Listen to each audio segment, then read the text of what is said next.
their place on a half decent, and they trapped themselves in. You know, you could see straight away neither of them had anywhere that they could really go. And then if one was to commit, the other one would also have to commit, probably on the other angle, and then it becomes two one-on-one battles as who's going to come out on top. And the team that's 12-4 up, probably going to win those battles more often than not. Yeah, exactly.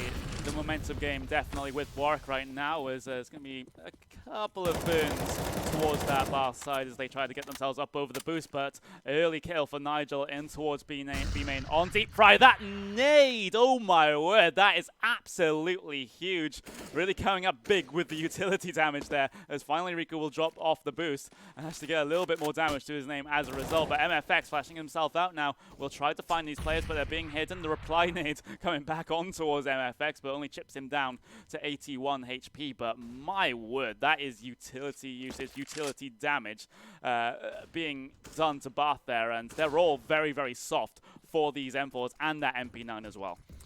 Opportunity to pad the assist charts. And if you look through the console, you see the damage, and you don't win around like this, you would be gutted. But they're going to try the similar kind of setup. Original G stepping out, and they're working this in tandem. Both of them peeking out from different angles at different times with the cover coming in from Nest. That is a cohesive unit watching these guys. That is the communication that we've seen from Warwick throughout this new season so far. When I talk about they've done the basics so well, that is pretty much an example that I'm going to use pretty much throughout this broadcast right now. Just working together, peeking out, alternating, just trying to cause as much confusion, so many targets for Bath to look at, and not knowing who to shoot. Another fantastic nade on towards Bath there. That is absolutely devastating, especially against these no armored players. But Warwick, it's fantastic fundamentals that they're playing. Yeah, definitely. And you know, it's something that a lot of players, probably 95% of players, seem to struggle with. But if a teammate's on site with you and there are bullets flying, then you should have bullets flying, as there's a spray down, an eco bash of sorts. Still two Bath players remaining, and Mystery does have an AK in hand, so he does have a weapon that allows him to get 4 tidy, crisp headshots. Yeah, it's whether he can or not. He has been a player that's collected frags in bunches at times throughout this game, but yeah, it's tough to keep pulling those out of the bag when you're so up against it in the round score. Yeah, exactly. Towards the B site, then Bath will go. They'll only find one player, but that's a quick vent break from MFX. He actually gets the bomb as well, and the final kill of the round. That is going to be 11 map points going the way of Warwick. It's a very long way back for Bath, but I think this first map is pretty much sealed. Yeah, agreed. And with double AWP set up on the T side, it'll be interesting to see where they go with those, but they have limited effectiveness. You can go for a mid-pick. From there, you kind of need some assists from your teammates with the rifles to then open up some more opportunities for you later down the line. And it's very tough to step in and YOLO with an AWP as they try and get the jump in. Come on, come on, come on. There we go. Riku finally gets the jump on towards. Oh, okay, this basically sums up Bath's performance so far this game with the fail boost on towards Mystery. He finally gets up there. That's one of those old angles that we used to see quite a lot on Cash, just looking over the boost from the van. It's not used as much in professional games in recent times, but the trades will go the way of, whoa, that Deep Fry actually opening things up with that SG. I was wondering when that weapon was going to come out on this T side, as he will decide to unscope, perhaps at the wrong moment, as Nigel decides to make his way back up. He does have the support from the Warwick AWP though on the B side. Was that a slight failed Molotov there? I have to wonder about Mystery opening things up very, very well indeed, but the Molotov will delay them just for a little bit. Original G will find a frag, and he's been absolutely exemplary with the AWP. Oh, lands the no-scope, but only tags him down, and Bath,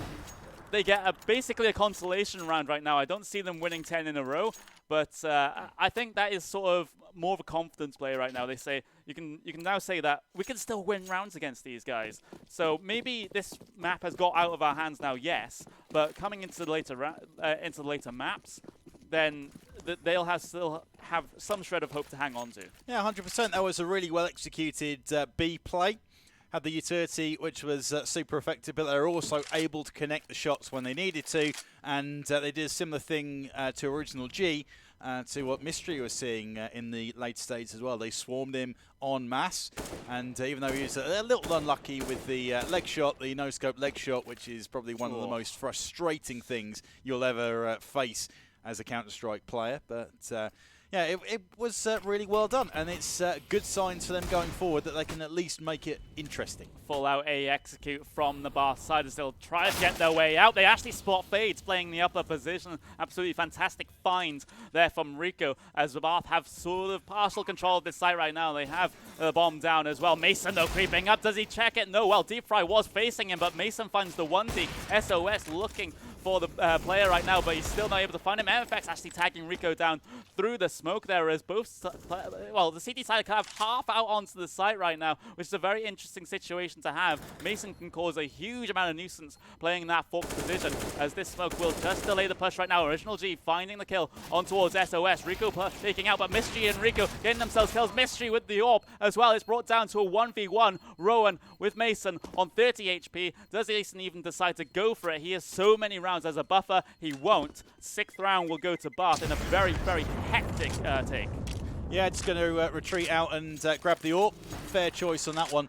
But yeah, it was one of those. Warwick Stretchy Boys had no right to get anywhere near that retake with the weapon situation that they had, but they were able to get themselves in positions where they could at least be a nuisance, and Bath didn't really know how to deal with that. Something that we're going to have to watch over the course of this best of 5 if it continues on. If you've got a team that's that up close and personal with you, even though they haven't got the weaponry or the utility, you know, you've got to be on point. And we're talking about that teamwork again. If you're not all watching the different angles into the site, if you're both looking in the same place, you can get caught from behind, and from that point, you know, it could completely unstick you. And we're seeing how the momentum can shift so much, especially with the money.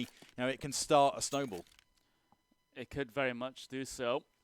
Thing is, though, Warwick forced down onto the Eagles. You do have that AWP on towards Fades.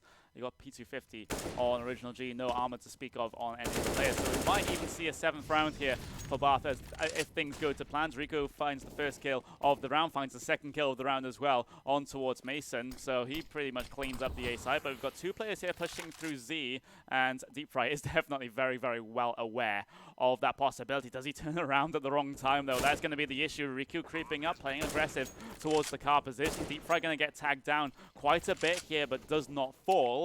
As Warwick, they're just looking to do damage here. They have so many rounds in reserve. They can afford to lose 2-3 rounds here and there and still be able to be very, very confident in taking this map. Original G, the last alive here, and doesn't really have anything worthwhile to say. So Rico will find him as long as he doesn't whiff the spray. So that's the 7th for Bath now. And in this situation, do you start believing, if you're Bath now, that you can bring it to 15-15? Ooh, tough one. Really tough one. I mean, potentially. Let's not rule it out completely. And if you get a few rounds on the board, you're thinking, yeah, okay, let's keep going, let's keep going. But the thing is, they need to get another 8 rounds just to get themselves into overtime. So to get that many rounds together on the spin for a team that's caused you this many problems, it's difficult. You have to play flawless Counter-Strike, and then you need MFX and Original G and Fades, you know, 3 names that have all stepped up and put some great individual work in to not come up huge in one of those 8 rounds and, you know, just bring this thing home and take us into train. Riku and Mystery on 22 frags and 17 respectively. The rest of the Bath team below 10.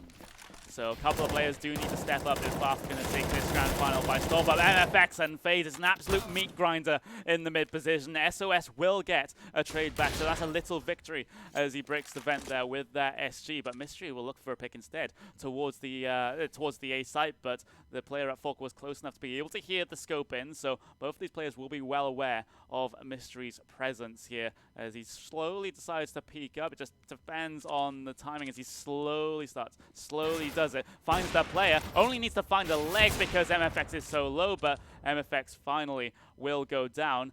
Didn't really trigger any very quick rotations there from the Warwick side, but Mystery very low. A well-placed grenade here can dispel his end. Even one tick of a Molotov will bring him down as well. But Mason with the AWP now doesn't find the shot. He does find the first shot on towards his opposite AWPer, and now he's going to not land the second shot. He'll have to back off of that one. But SOS now, he does have the bomb in hand. He's going to get burned down towards 47. Can he manage this 1v3 to keep Bath in this map? But no, death from above from Nigel, and the Stretchy Boys will take the first map of the best of 5. Yes, they do. Very, very impressive stuff from Warwick first time out. A little wobble here and there, but hey, these things are going to happen. So it's yeah, it's going to be interesting to see how it pans on. But I think from what we've seen so far, our predictions are probably going to come true. Yeah, exactly. But the thing is, I don't think that was all bad for Bath, because we saw some flashes of brilliance. Yeah.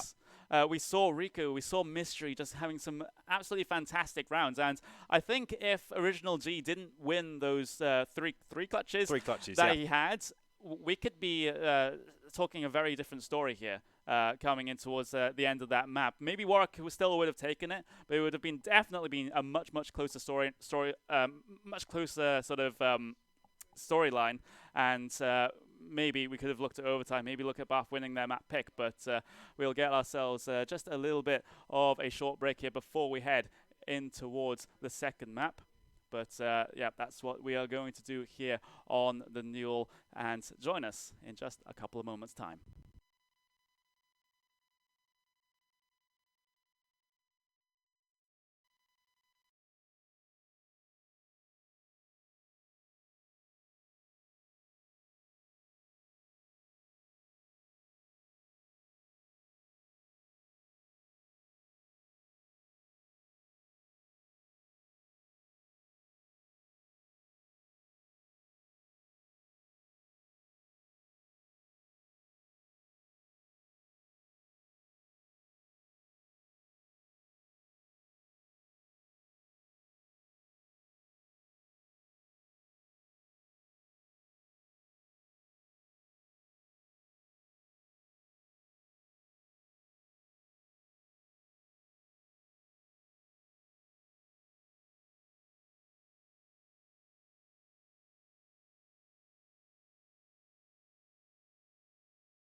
And we're back after map 1. It was an interesting start, but Warwick ended up clutching, well, not clutching, claiming the victory there. Yeah. Kieran, do you want to break that down for us? Well, that was a smashing. No, to be honest, like that was quite interesting for me to watch, because the first 4 rounds I was a bit worried. And I can imagine everyone was watching going, oh, geez, they're losing a few rounds. I kind of saw it as where, for them, it was the time to figure out where Rico was playing. And they found him by white box, and then they kicked him out of the middle. And from there, they just exploited it. They were just doing A splits time and time again. Pretty much ignoring Vent, just kicked them out of Vent. In fairness, Mystery was doing well with the AWP, you know, holding down sites, getting 2Ks and all that. But there's no real, like, you can't get 2 kills and then just have the entire team just on the bomb site. And you know, it's too late by that point. You know, Warwick are too structured in their post-plant positions for that to have made like a round winning play. But you know, Rico obviously coming out really, really strong, showing what he can do for the team. Mystery showing that he's a good fragger as well. It was nice to see it. They've got a bit of a double up setup going on at the moment on Cash. That was good. Seems promising from Bath. Like, I thought their performance, although the scoreline was very one-sided, was good. You know, you saw a lot of good plays. But the prediction's still not changing for me. That's it's going to be a 3-0.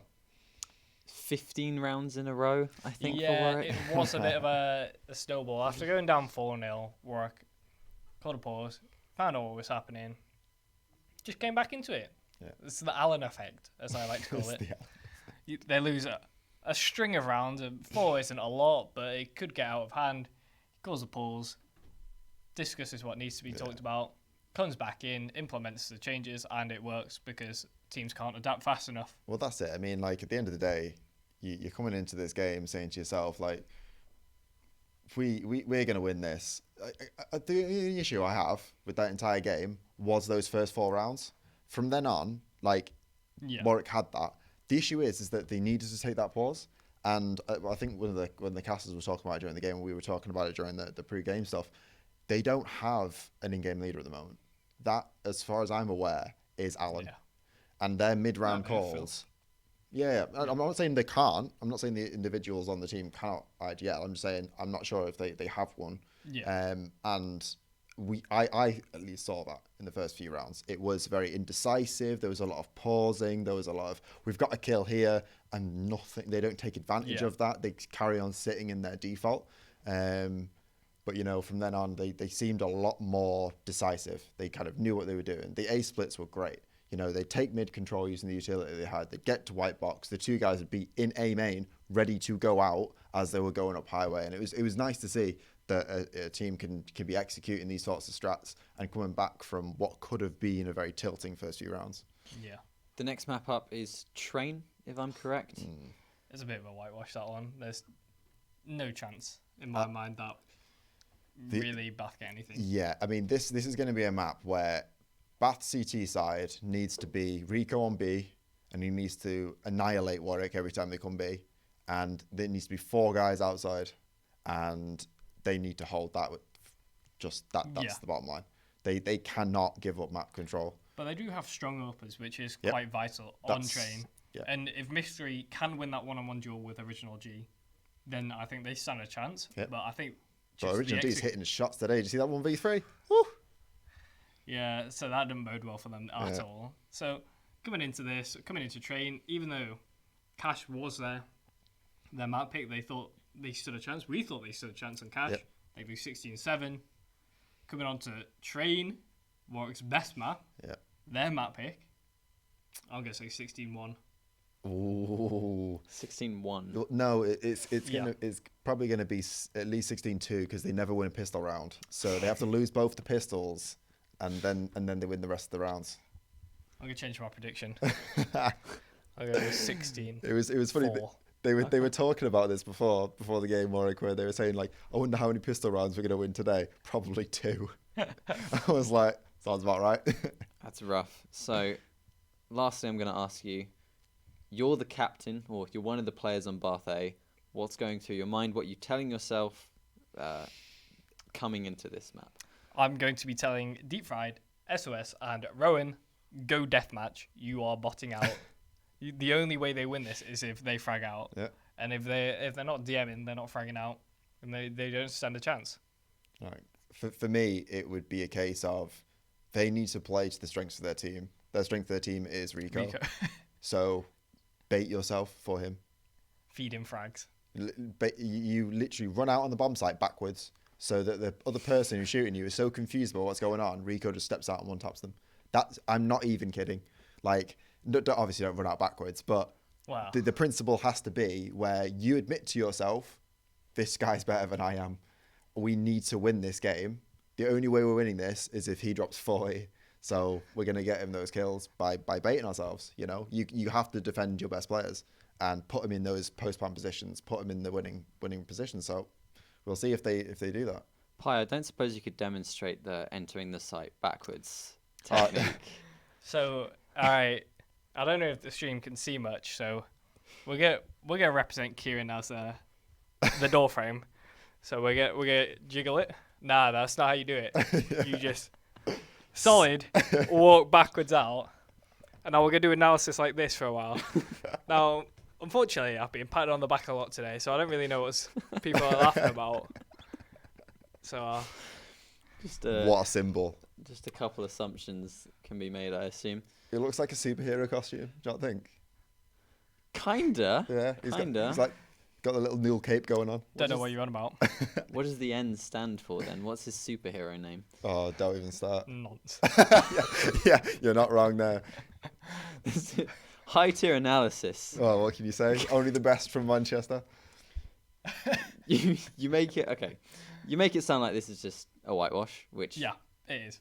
I mean, so far the predictions have been accurate. So Right, we'll talk back a little bit so they can clip it, so they can think back and look at it. It's not a completely negative side from us. Do you know, Bath are playing well. They are playing well. I said, besides the score, they actually played very Yeah. well. Their players aren't as bad as we're kind of making out. We're having a bit of laugh, you know? But the thing is like, you're coming up against a very structured team in Warwick, right? So you're never going to be able to just win the game in the fashion that they are doing. They're going to exploit your weaker players, and unfortunately, they have a couple of weaker players on Bath side. But I'm not saying that these They're not guys are bad playing. players. No, not at all. Compared to a lot of the other uni teams, Yeah. they're so much better. This is why they are coming in to this tournament as the top 2 team, essentially. Yeah. But compared to Warwick, they don't stand a chance. No, unfortunately. would you be planning out your Mirage strats currently then? I don't think I've ever known a Mirage I mean- in my life.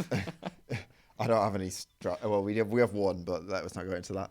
We can't reveal our strat. Oh yeah, we can't talk about that on Starts with stream. R and ends with Ush B. Yeah, pretty much, yeah. And then ends with I bait A. Yeah, no, that's Danny. That's quite funny. Yeah, but coming into this, they should be kind of resetting themselves mentally. They don't want to go into the train thinking, oh, we have a chance. Let's try and put all our effort in to win this map. Go in. All right, let's get 16-0'd. Think about Mirage. And then when you lose the map, inevitably, you come out of it Yeah, feeling happy. we've done exactly the same on LAN before. We were playing, was it York? Yeah. At their LAN last year, it was best of 3. It was Inferno, Mirage, and Nuke. And the Nuke was the middle. Yeah. And I literally said to the team, we are going to lose this game, this map. Just have fun. Just literally treat it like your warm-up and just run around and shoot people. Yeah. And I said, when we lose the next map, we will destroy them. Because they'll feel confident in themselves, and then we will just pull the rug out And then we from went their feet. 15-1 up. What can I say? Although, saying that, we shouldn't really be giving Bath strats, especially because we're a bad team. That's actually very true. Well, now we're going to be handing it over to the casters as the players are all ready for map 2 now. So take it away. Very much, Ollie. And well, the analysts have made their point known. They think it's basically going to be a throwaway map going the way of Warwick. And, coming into this, you would have thought, of course, Warwick, one of the best trained teams, if not the best trained team in the entire NUEL. It's very difficult to see Bath winning out here. And Dr. Pi alluded to it on the desk as well. this one's going to be a battle between the AWPers because of the long angles that we have on Train, Mystery, and Original G head-to-head. Definitely. Absolutely love seeing Train in the map pool. It's my favourite map of all time in Counter-Strike, going back to the days of Source. And I will throw in as a caveat that my liking or not of maps tends to be based on how many frags I get on each one. And Train's always been one that I tend to do quite well on, mainly because there are so many teams that don't know how to approach it properly. And I think that's going to be the key. It was mentioned by the analysts about one player, maybe Rico. I mean, Mystery could do it as well, anchoring the B site. You can do that. One player inside B with an AWP can lock it down to a point and then use the utility to allow the rotates to come in. And it allows you to then have your 4 players inside of the A open area. If you don't have a solid CT setup on A, on Train, and you get exposed for it early doors, you are in for a shocking, shocking day at the office on CT side. It's an area where it's so open, there are so many angles, and there are so many ways that you can exploit it if you're not covering all of those angles, which tends to be the problem. You get teams that don't know how to play it, and the comms are awful. It's like, oh, there's someone come out of there who's covering that. Aren't you supposed to be covering that? No, I'm covering side. And then, it's just an absolute nightmare. So however they play it, they need to be on point with that. And as it's a map that's so frequent or so infrequently used, it's avoided as often as it is, then you catch so many teams that just don't have a clue how to play it. Yeah, you bring up a very good point that I do want to pick up on there. And Train is one of those maps where you need to work as one cohesive unit on that CT side because you have so many positions on that CT side where you can get shot from multiple angles. So you really, really do need the communication between your teammates and just the map awareness to be able to hold those angles for the teammates so they don't get caught out. And I think Warwick has been the best at that so far, and Bath, not quite. No, definitely. And you'll often see teams will come pouring out of the main area. That allows for then the AWPer to step in from behind and do some damage from there. And you need to draw your line in the sand on CT side. I know we always talk about don't overextend. You are on the defensive side. But you kind of have to have this little line where you say, okay, you can have this much, and it's probably going to be somewhere around about electric box before you say, right, okay, that's the point where we want to start challenging angles. That's the point where we want to have our utility in the air, flashes, that sort of thing, to try and throw them off their game, slow them down, and stop them in that area. Because if they get beyond that, it opens up connector. It opens up the opportunity to get in where the ladder used to be back in the day. They can get up nest. They can get behind the site and use that for cover. And then they are right up in your face by that point. So super, super difficult. And you need to, one, not let them advance too much, and two, cover every angle and call properly. So lots of things that you need to be able to get right. Yeah, exactly. And since we do have the break between the maps here, what do you think that especially the coach for Bath, what are they going to be talking about in this situation? What was the sort of main critical things that went wrong on Cash that they can maybe solve for Train and Mirage? Well, that's going to be an interesting point because I think they did fairly well, all in all, and just got steamrolled by a much better team. I think they need to look at, especially how the analyst mentioned and how I talked about with my I-61 experience, is if you've got a player that's on a tear, bait for them and create opportunities. So you have to look at it. And, I mean, Rico's going to get targeted. So they'll want to either avoid him and go to the other site, or they'll want to make sure that there's a bit of extra firepower going for him. So they need to look at those opportunities and think, right, okay, if he's not getting the frags that he needs, how can they work around it? And that might be swapping up his position. But I think that's got to be the main thing, is make sure that everyone knows what the roles are on CT side in the various positions so that you can switch around the AWP of Mystery. So you can switch around the pure firepower of Rico, and those guys can sort of float around as and where they're needed with the other players sort of slotting into those roles. That's the worst thing. You think, okay, we need the extra firepower over towards B, for example, and then you move someone else from B into A. They've never played it before. They don't have a clue. Mm-hmm. Suddenly it opens up gaps over towards A. So I think they need to have, for CT, a setup of this is how we play, this is what we cover, this is what the Nest player is going to be looking for, this is what the Pop Dog player is going to be looking for, etc. Make sure everyone knows what that is so they can interchange. And then T side, well, I think B has got to be the avenue to go for. If you haven't got your full setup to get into A, look towards B. You can hit it en masse. There's probably going to be one player dealing with it there, and then you've just got to then hold off the retake. It's potentially an easier route to go for if you're not that confident on a map.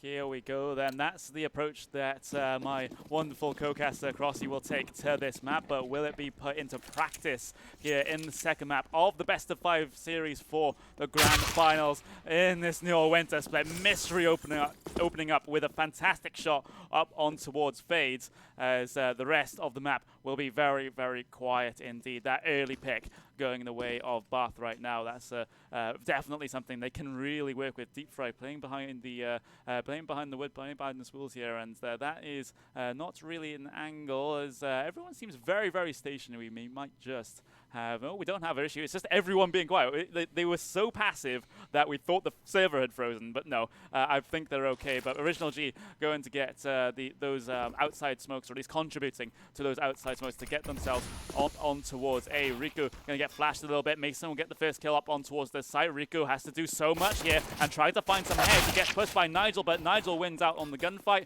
and that smoking connector will just completely block the Bath's path back out on towards the site. But SOS, he's in a very, very interesting position here, working his way up through Sandwich. Opportunity for him to maybe try and catch a few players unawares. You know, with how Warwick have been, they should be able to react to these situations. Nigel should get a pick up in Nest on Deep Fry, and they're shooting around each other. Oh, nearly tanked it. Nearly tanked it. Rowan last man out towards Pop Dog. But this is going to be a tough clutch for him to make. Does he find the shot? He does find the shot on towards Nigel in heaven, but the thing is he has no kit, and that bomb is ticking down oh so low. It's getting to the point where he cannot possibly defuse even if he finds those 2 kills. He will have to back away, and Warwick will win a pistol round. The analysts were wrong. Yeah, well, that's worrying signs early doors. And I think something they've got to look for Bath A straight away. That smoke towards Connector cut off 2 rotating players. They need to use those to their advantage to push through and to maybe catch the Stretchy Boys by surprise, because it's the age-old adage, if there's Molotovs or there's smoke, don't push through it.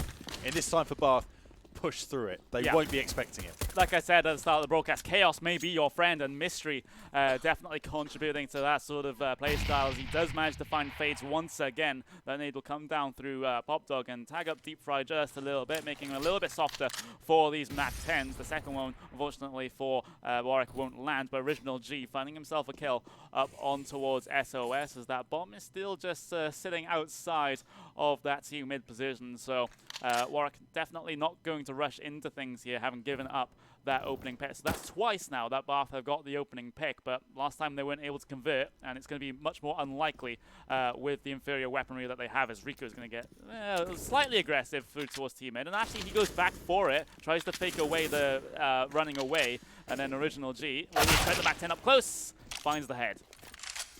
And making use of Galil, proper defense weapon, not the ideal situation for it, but there you go. Got to feel sorry for Fades. He's got absolutely scammed in the first 2 rounds as the first to go down. I'm sure that pattern won't continue, but he'll no doubt be thinking that's quite frustrating to say the least. You see the set smokes coming in again. Mystery trying to spam through towards the ramp, but doesn't connect with anything particularly meaningful at that point. Nigel has to be careful of any nades, but I don't see any utility whatsoever in the hands of Bath for this retake. Exactly. Mystery trying to find his way up on towards upper. Deep Fry still playing behind, very, very deep on that B site. MFX will just decide to creep his way forward, as this round is very much looking in the way of Warwick. MFX will actually catch out Deep Fry, trying to push his way up towards Oil, and MFX is not looking the right way, and Mystery will find the head and maybe able to find some sort of SMG, but no, Mason just completely denies him. That is going to be the second round on the board for the Stretchy Boys on the T side as well, but finally we will get ourselves a gun round, and look at that, those are 2 AUGs, Deep Fry and SOS. Yeah, okay, that's interesting. It's been a while since I've seen or played Train, actually, so actually probably the first time I've seen it since the new patch, so potentially a more useful weapon. Lots of range, but some flexibility as well. Fades does manage to live to fight another day after the opening skirmish. SOS taking an absolute hammering, but he's managed to pick up a frag on one of the players coming out. MFX does manage to find Rico in the meantime, and Fades catches SOS as well. 2v2, but there's still an AWP in the hands of Mystery. Can he get himself into a good angle? Warwick deciding to change up the pacing their way on towards the A side, but it wasn't entirely successful, as it is kind of a stalemate right now, as Deep Fry will get tagged down by a grenade. He's going to have to, well, go on this very long route. He's been taken completely out of the equation because of that soak in towards Pop Dog. Mystery will hear the bomb going down. There is an angle you can shoot through there to shoot at a player's feet, but doesn't decide to go for it, as MFX will back off towards the hell position. Now both Bath players are going to head their way on towards this site from Connector, and the support will come in the way of Fades right now because he's playing Pop Dub. He has a sight line up on towards the bomb, and so does MFX. But the smoke will go down. Deep Fry's going to hold this one for all it's worth, and the spam oh my god, isn't quite there, or it is quite there. But the thing is, there we go. Mystery not finding the shot with the AWP. Oh my word. I'm getting a little bit too ahead of myself. Yeah, what an opportunity that was, and they've tanked it. Unbelievable stuff. I mean, Deep Fry, he was getting on his bike going out towards Pop Dog, and that maybe would have been the better plan, but then comes back to rejoin his teammate, and thought they'd pretty much made their bed by that point. But two situations in that situation, sticking on it. I mean, he probably could have stuck it the first time, actually. They say pros never fake. Maybe there's some lessons to be taken from the pros there. Yeah, maybe there is. Original G been so good on that cash, but let's see if he's able to have a repeat performance here on train. Rowan just creeping up on towards the train nearest the teammate position. But the thing is, here's a little push here coming through B from the Bath side. They've pretty much taken a B take out of the equation, but they'll be met with resistance. Nigel will be there, and Nigel will be taken out. So will MFX. So those are picks, those are AKs going the way of Bath right now. Mystery and Deep Fry picking up those frags, and now it's starting to look a little bit concerning for Warwick against what is pretty much an eco. What a turnaround, and you've got to be careful of those close quarters situations. Two players, though, in peril. Mason gets one on Rowan, and he's got SOS down there, I believe, as well, as they try and flank him. Mystery gives his position away in the meantime as he tries to spam through the smoke, gets the tag, but not the frag. Copyright pansy on Mason as SOS steps out with the pistol, able to find Mason. Original G with the AWP, and it's carnage in the main. Yeah, Fades in a 1v2 now. 2 flashbangs to his name, and only 82 HP as well. And SOS will find him. That is a round going the way of Bath. And the thing is, they need to string these together now. They cannot risk the reset. 100%, yeah. Reset comes in, and that's going to allow Warwick to backpack through to enough rounds to, at least in the grand scheme of things, put enough rounds on the board on their T side. For Bath, it's going to be interesting to see. I haven't caught them on train before, but generally their CT setup has been quite solid. So I wouldn't put it past them being able to get some momentum together. Going for the double AWP setup with SOS and Mystery. One of those will be locking down B. The other one over towards the main, which is going to be a much more aggressive position. It is tough to try and AWP on the T side. Now, it can be done, and you can cause some issues, and that boost, the smoke, just about saving SOS there. Oh, it is still just about saving him. Oh, that is so close there for Mason. So close to getting the 1D. But the thing is, Nigel and Fades have both been tagged down to half HP, and take Fades out of that particular equation. He once again is the first stretchy boy to go down here on train in this round. But the thing is, SOS with that AWP, as he looked away at the wrong time. He hasn't. He returns to the angle. Knows that no players could have possibly made their way out. Originally, he's going to shoulder peek it. Actually forces a shot out of SOS, but he's not able to make his way further out than that. He's just baiting out these shots right now, but Mystery will come to the rescue. Won't land the second shot. That's the one you have to really land, but Rowan is there to be able to clean up MFX, Deagle, and it's going to look to be the second round for Bath. They have managed to avoid the reset as long as MFX goes down. And he'll try and make something happen. Does get the opportunity to take down Rowan and gets himself a weapon. This is still going to be a very difficult clutch, though, and he's got an AWP angle that he has to try and find, and down he goes to SOS. Watched SOS a few times with the AWP in hand, and he's very, very susceptible to that shoulder peek. You can see why he's the off AWPer in the team, if you want to use that as the comment. Still useful with it, but it puts the extra pressure on you to connect the shot first time around. As if you get someone that's wiggle peeking you like that and drawing the shots out of you, it's going to cause problems, especially if there's a second terrorist that can come and work the angles out from there. It's important, especially over towards side, that you need to be able to work independently with the AWP in hand. You won't have that support there because your teammates are going to be looking in other areas. So you've got to either have an avenue to get yourself out of there, or you need to be connecting with those shots early doors, or just showing that patience, knowing that they're going to shoulder peek you. You really have to. The AWPs are so important on this map with how many cheeky angles you can get yourself onto. But there are methods to deal with them. Well-placed flashes, well-placed smokes, those shoulder peeks as well coming out. And Deep Fry will actually just... well, that Molotov was meant to delay any push down towards lower, but the thing is, Warwick going to throw a couple of smokes out first, and then wait, and then throw the rest of the smokes out just to try and fake a B-fake, if you know what I mean. I'm surprised they didn't go and push through that smoke. That seems like the kind of thing they would do with their level of confidence. But you know, maybe that's... you can't be missing shots like that. Crucial. Deep Fry, if he gets one frag from there, he's going to get trade out straight away. In fact, they're expecting it. That shouldn't have happened. But Deep Fry will take it. Bomb down. Mystery gets a kill on towards Fades as well. It's starting to fall apart from Warwick on their map. Pick one of the strongest maps. The thing is, Nigel has found his way into the backlines. He finds 3. Can't find the 3rd either. It's still a numbers advantage for Bath right now, as that will be exacerbated with the kill SOS has added to his name. But Deep Fry now, he's sitting at this fool's angle for so long. I don't think that Warwick will be expecting him to still be in that position after getting the 2K on the entry. Definitely not. And tough work for Original G. He had a shot that he could have made in connector, or he had 1 pixel to aim for, but then you end up getting drawn out. 3 AWPs again. Yeah, 3 AWP. I'm not so sure about that. You can justify 2. You can 100% justify 2, but I think it gives you problems with your flexibility over towards the main areas. We see a fast execute. Deep Fry gets 1 on the ramp. He's going to get chased down hard by these remaining players. 2, 3, 4 now. Deep Fry on for the ace as MFX comes in from the upper, and Mystery with the AWP denies the ace, but still a very tidy little eco bash. Yep, great work there from Deep Fry with that AUG, which actually isn't as good as the 2 M4s against unarmored opponents. So he's kind of lucky to get himself away with those eco frags there against the unarmored opponents. As we will have a timeout being called right here just to sort a couple of things out. But again, a triple AWP against an eco is usually a bit of a scary prospect, because the main objective when you're on an eco with those pistols is just to close the distance.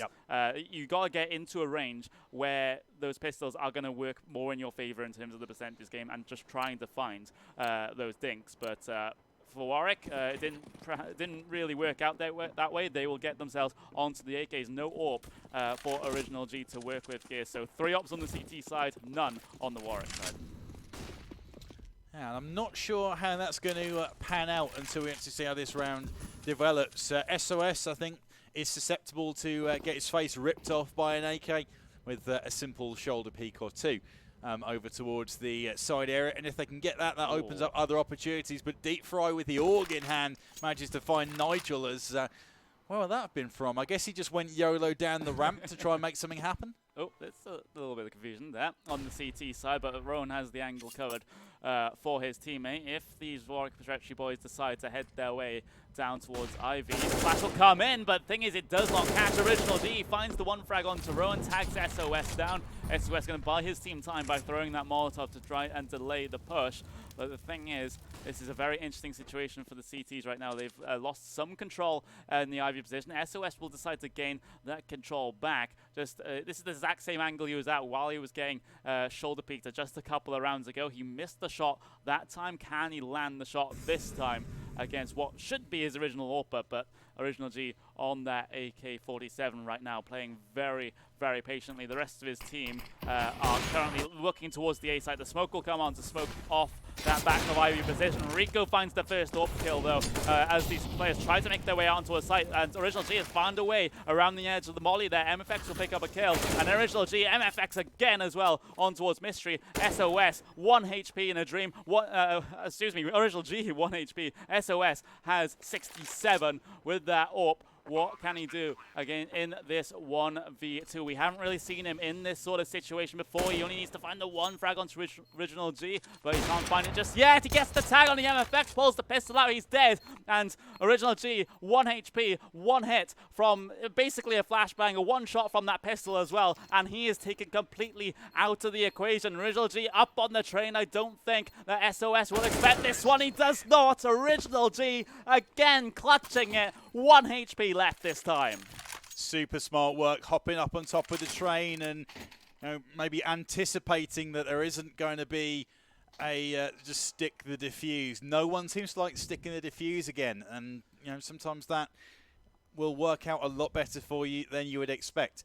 SOS's problems that he's having over towards the position he's playing is the main reason why, when I can't play B with the AWP and I get stuck on side, I will trade it up for an M4.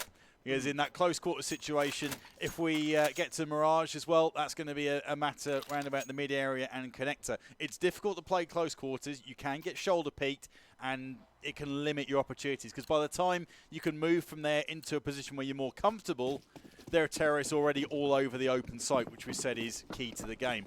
So I think either switch him out for the position or switch his weapon. One of the Ivy setups that we do see sometimes is the AWP playing close behind green, and then they have a rifler back at where SOS was playing, right at the back of Ivy, just to try and support. Maybe that would have been a little bit of a better setup. So they go for this early smoke out down towards Ivy, just sort of relieving any sort of early pressure that Morak might put on it. But oh my god, SOS is just basically playing with fire, because there is a little bit of a gap on the top of that smoke that the boost can really, really punish there, as you can just see maybe a couple of heads crossing back and forth. But if you can land those shots, that's also a spam as well there from Nigel, not going to be connecting on towards anyone. But again, Warwick are going to be looking towards Ivy as a point of contact for their execute towards A.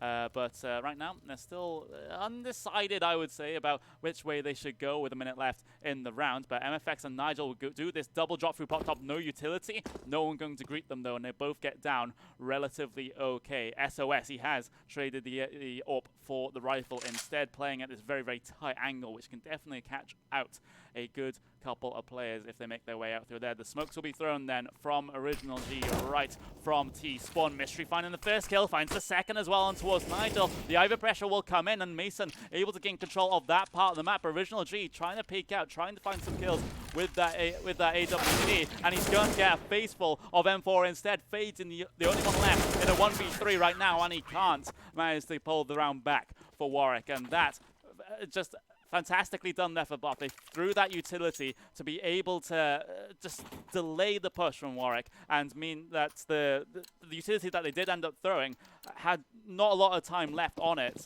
before it expires, and then all those smoke angles are left back open then. So that was very, very well played from Bath. I want to see more of that.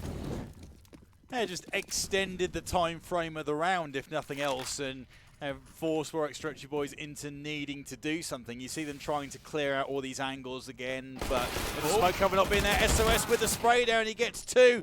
Is that going to be costly? Well, that AUG won't have any bullets left in it for a start. Mystery gets 1, MFX gets 1, and yeah, again, carnage over towards the side area. And they're saving their double AWP setup as well, which is such an important thing, especially on the CT side. It's such an investment to get those 2 AWPs into the game. If you can save that a good round or so, then that economy is going to look a little bit better for you on that CT side. But Bath's still ahead at this stage, which is definitely not what we expected. They need to rack up. Still, I need to argue, around about 10, 11 rounds on the CT side to have a chance coming on towards the T side, because they don't have, or at least I suspect that they don't have as many set strategies and executes as the Warwick boys have as their main map here. But right now, Riku, he's going to play a little bit aggressive with that AWP as the players instead from the Warwick boys will head their way down towards Pop Dog, and it's going to be 3 players heading their way down. There's a little bit of confusion about who's going to head their way down first there, but FaZe is already out towards E-Box, finds some first shot on towards Rowan, but Mystery with the AWP gets 2, and he almost could potentially get the 3rd. No, he misses the 3rd shot. MFX and FaZe chiming in with kills of their own on the site. Actually, Deep Fry will be burned alive, taking his name very literally, but SOS able to finally kill in reply. 1v2, 23 HP, gets a couple of tags on towards FaZe, and FaZe has to be so disciplined. Oh my god, he's just been timings around the edge of the bomb train right now as SOS tries to find a way out of the situation, but he gets shot in the back by FaZe.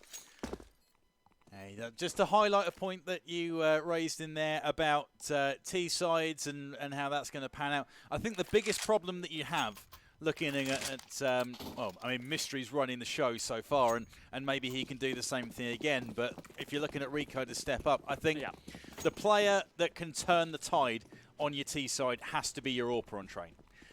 AKs are very useful for locking down sites when you've got control of them, but often the angles where you're going to be looking to make picks with them, you know, they're not going to be available. So you need the AWP to open up the door for you, and then you can press on from there. So you can't get on the back of a player that isn't your main AWPer as such, which is why it's important for Barthay to keep it as close and competitive as they can, and to have a few ideas. This could get embarrassing very quickly. I see why we're keeping our eyes on Deep Fry. You can hear the footsteps above him, and go be praying, please. Oh, he's been please. May just be sticking out an arm there, but Nigel is factoring the smoke down and messes the smoke actually. That still lands onto the top of the ladder, but Nigel knows that angle, which one to spray, and he manages to tag down Deep Fry. We've also had Rico taken out of the round a little bit earlier as well, so easy does it for Warwick against these Eagles right now. They'll get themselves off on towards A. Rowan looking for a hopeful spam, but not connecting with any of those bullets. As Warwick, they were pretty slow going on towards the site, but they just got to take no liberties with these Deagles still in play, because, as I said on the previous map, in the right hands, these Deagles can be as good as a one-tap AK. Yeah, definitely still have the firepower that they used to have way back in the day, to a point anyway. If you start spamming with it, you're in trouble. Just wanted to highlight as well that Warwick Stretchy Boys have all the tricks on this map. You see Nigel jumping around to spot the angle for someone close in Pop Dog. Nice work from FaZe as he cleans up. The boost that they've got going over towards side. In the contrast, the way SOS is jumping around that area, it's like he doesn't even know it's there. Spam spots, places where you can use the windows and throw utility through there. Stretchy Boys know all of this. Barthay don't. They aren't privy to it. They don't have this in their locker when it comes towards T-side, as Mystery doesn't take the first shot. He's waiting for the second, but the second doesn't come. Oh, play with fire, Original G. Yeah, he's just teasing Mystery a little bit, and again, Mystery holds the trigger. Maybe the discipline is trigger discipline is a little bit too good right now for Mystery, as he has had a few opportunities to get this shot off, and he does have a little bit of a gap in the smoke to work with. But Deep Fry opening up with a push through towards B lower, so that is a very important first kill on towards Nigel for the Bath Boys to work with. And in fact, instead of further aggressing up in towards Pop Dog, they decide to instead fall back towards the B site, and then even the one going up towards Connector to help try and defend A as well. That is very good discipline from Bath. Exactly the right call, and the amount of times you see someone gets a frag in that situation, wants to push through and pick up a few more for the boys, but no, does exactly the right thing. Get the numbers in your favour, and then drop back. As it's fairly standard on Counter-Strike, the terrorists will be hitting a site where, in most situations, they have the numbers advantage. Purely because 2 in one position, 2 in the other, 1 on a rotate, for example. So make sure that you have numbers more in your favour when that happens. And just try and hold them as best you can. But MFX should not be having the freedom to step out of Pop Dog like this. I don't know how Rico came away with that. He was under some heavy fire. But this allowed for Original G to step out close quarters, running with the AWP. And That's the kind of hold you need from Bath A for your A open. That's perfectly executed. There was a little bit of a hiccup at the start of that take, just leaving that pop dog open and allowing the player to spot out where the positions and able to get a frag of their own as well. But very well recovered there from Bath. They will manage to retake the lead here on Warwick's map pick. So a very, very good start for them. And let's see if they can close out this half now as we are on round number 14. So 2 rounds on this CT side to go for Bath. If they can pick up both rounds here, they'll be sitting very, very pretty for their T side. It's just a case if they can just pull a few tricks out of the bag that Warwick have been trying with them on that, and we will just have to wait and see. But once again, outside smoke's being prepared by Original G. Nigel very wary of the push through lower now, because that is the previous round was not the first time that Deep Fry had managed to go for that option. So Warwick just playing a little bit scared right now. They will again head towards A and try to work wonders, but Rico lands the shot as they try to make their way out of the smoke. Nigel gets tagged down as well as Rico, but Mystery with the Kobe on towards Nigel. MFX picking up a kill of his own on towards Rowan as well, and SOS playing behind the smoke. Let's see what he's able to do from Ivy, but Rico's going to get wrapped on from Hell as here as he does. Rico finds the shot to Original Z. MFX picking up 2, Deep Fry picking up 1, but here we go. It's going to be another round going the way of Bath. Again, those AWPs being saved. Absolutely fantastic stuff. And now this is the last round of the half, and Warwick do not have a bye. No, they don't.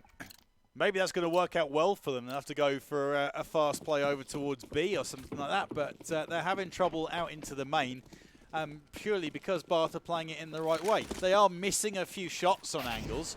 Oh, okay, that's going to make it interesting. Deep Fry. That's going to trade it straight back. Yeah, exactly. Deep Fry once again aggressive up towards B low, and said he will again drop back off this one. But the thing is, this time he does leave Rico pushed up through the upper B position with that AWP. So that is a potential point of contention if Warwick decide to back off of this A site that they've been hitting time and time and time again. And there we go. Rico finds the kill on towards Fate, who is starting to explore in that particular direction. But MFX peeking out Pop Dog. He does find 2, rips the A site open, but the rotates already come in for Mysteries. He finds the shot on towards the strafing player of MFX. 2v2 situation, 2 AWPs against the Scout and a Deagle. I don't even know what to put my money on here, as Mystery will go down, because that's a fantastic 1 dig from Mason Rico with an AWP, and against the Deagle and a Scout, what can he do? Original G's upgraded to an M4 as Rico, he'll decide to flash his way through the smoke. He hears the reload. Does he find the player? He does. Oh, he gets traded out. Original G once again the last player alive in a clutch for Warwick. It is an 8-7 half going the way of Bath in the first half of Train. Yeah, and not unexpected to see that pan out. You know, it is, well, how do I put it? If you've got things set up on your CT side, you are going to do pretty well more often than not. And you know, I think credit to MFX stepping out of Pop Dog and getting as many frags as he did. Players looking in his direction, but he was just the better player in those situations when he was able to do that. But they weren't able to capitalize on that with some other angles or the like. Strong work from Bath A, but it will come down to what they've got in terms of their T strategies now. I'm sure Warwick will be ready and prepared for what they have in their locker. It's just whether Bath A have the strats to work with and whether Mystery can go huge with the AWP. Oh, Deep Fry looking for the plan, gets tagged down, not able to find the plan. That is a bit of a concerning prospect now for Bath, as they did find themselves on towards A, but Mason is defending that drop bomb like a complete beast right now, as MFX will chime in. SOS getting at least a reply kill, but it's a 2v4 situation. SOS will finally go down and quickly mopped up by MFX. Stretchy boys win the 2 pistol rounds of Train. You're doubly wrong, analysts. yeah, that didn't quite go to plan for those guys, did it? But to be fair, they've been on point with most of the things they've talked about so far. So we will we'll let them off for that particular one as Mystery puts his 20 bomb on the board. 8-8 then. Bath A will be looking to try and stamp some authority here, but they are up against the upgraded SMGs. 2 M4s. Actually got to be careful not to drop those. Fades gets 2 in the spray down. Nigel and Fades getting the team effort. So already they've got this crossfire going on Connector, a different setup. Yeah, slightly different setup to what Bath were able to manage on that particular position on the map, but we will get those AKs out. We got the SG onto who other than Deep Fry. He's been playing with those scoped weapons all day and doesn't look to slow up in that particular decision, but it's looking to be a little bit of a bonus round right now for Warwick. They're going to stick on towards those SMGs for the most part, but Mason will throw the delay Molotov in towards lower. He will hear pretty much everyone from Bath stomping their way towards upper, but Mason will be the first to go down. Deep Fry not able to find the kill on towards Connector, as the Bath would at least get a bomb plant here, as players do try to push up and try to take yet more control on this B site. That's Rowan finding a kill, as Riku there playing behind the smoke, trying to catch some of these Warwick players off guard, as now the retake has to be on now for Warwick. A couple of players getting dented down to low HP. Warwick spreading out and getting ready for when these smokes to clear to do as much damage as they can and get ready to try and take this site. They are in a good position to try and make this happen.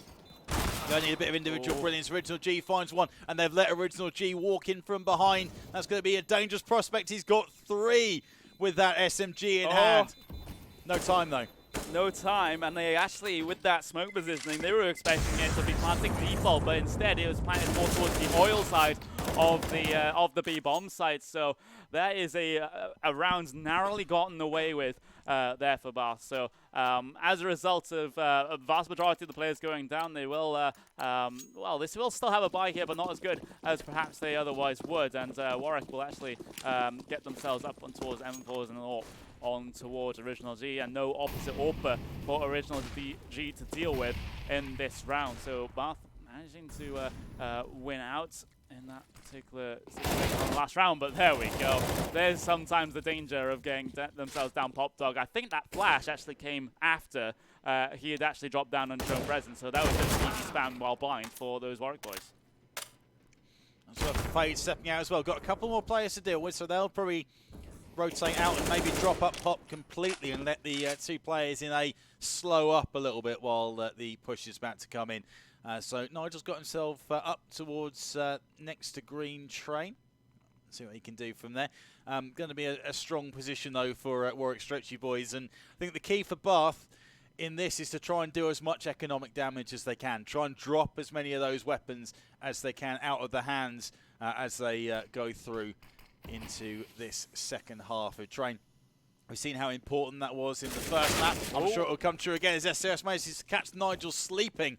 And Mystery, nice work as he finds Mason as well. What a turnaround, back to a 3v3. Yeah, and Bath actually deciding to head more towards the B side of things, and I think Warwick have got the read on this, because Original D is posted up, will find his opposite AWPer there in towards that CT upper position. But the thing is, Rowan and SOS, what can they do? It's still a 2v2 on the bomb site with one player very low. That's going to be FaZe. Original G going to get tagged down on the bomb site, but FaZe playing a fantastic angle. He actually does not able to get anything there, but Original G once again with the AWP, with the USPS as well. He's just an absolute beast. He's come alive in the grand final. Yeah, he has, and Original G has that skill set with an AWPer that makes them so super versatile. I talk a lot about issues of maneuverability and that sort of thing. It's completely negated when you've got a guy that can absorb pressure in the way that Original G has shown that he has across 2 maps so far. It's so crucial for your team. Fast pushing the B now.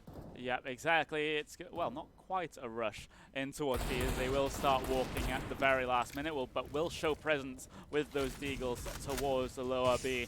But the thing is, they will actually, at least some of them will decide to back off of that one instead, head their way down towards Pop Dog, where no one from the Warwick side is lurking right now. And I don't think anyone will be able to hear them drop down, simply not playing close enough to be able to hear this one. So Riku will drop down for free, so will one of his teammates as well, able to back him up if he decides to go for one of these peaks. But the thing is, there we go. There's the instinct smoke there from Warwick, just thinking, couldn't he be Pop Dog here at this point? Yeah, probably. So we might as well just throw this smoke down and just delay things, as Bath, again, they've changed their mind once again. Instead, they'll go down towards the B-bomb site instead. So they're keeping, as well as Warwick guessing, they're keeping themselves guessing.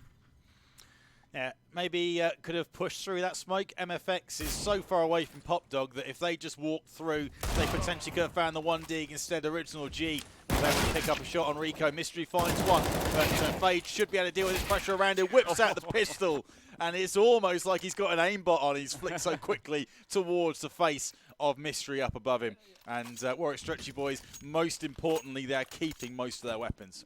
Maybe one of the admins can have a look to see if there's a little program called Word.exe running in the background. So that would be a decent check to try and make in that sort of situation. But the thing is, Bath right now, around the game, or at least the map, is starting to get away from them. It's going to be a attempted fast rush on towards A, but the thing is, SOS is the only one that's going to make their way out, and you actually burn alive to the Molotov of Nigel there, so that's not exactly going to plan, as they're going out one by one here. I'm not exactly sure what the plan is to deep fry with the bomb running out first with no support at all, but the thing is, they are getting a good couple of frags here. They've got MFX down, they've got Nigel down as well, so this round becomes a lot more important in terms of the damage that they're doing to the economy, but in terms of the round win, simply not going to happen with Mystery on 7 HP unless he can pull a miracle, which he can't because Original G is there posted with the AWP.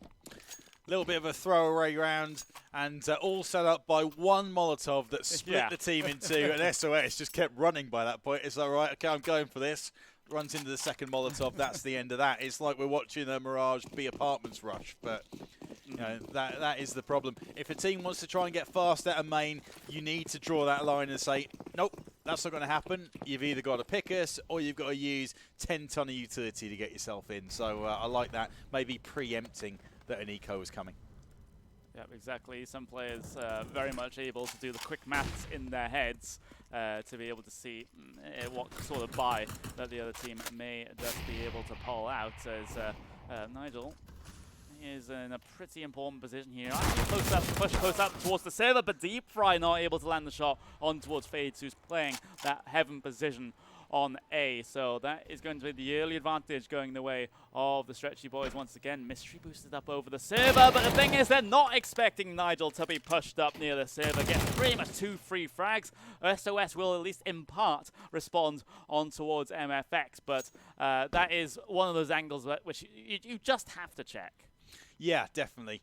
That will definitely be checked every time. Yeah. Nest will definitely be checked every time from this point on, since they've been caught out by both of those in the same round. But is it potentially too late? Economy destroyed for Barthay again. Stretchy Boys, looks like, unless there's anything huge coming in, should be able to keep a majority of their weapons again, which they can.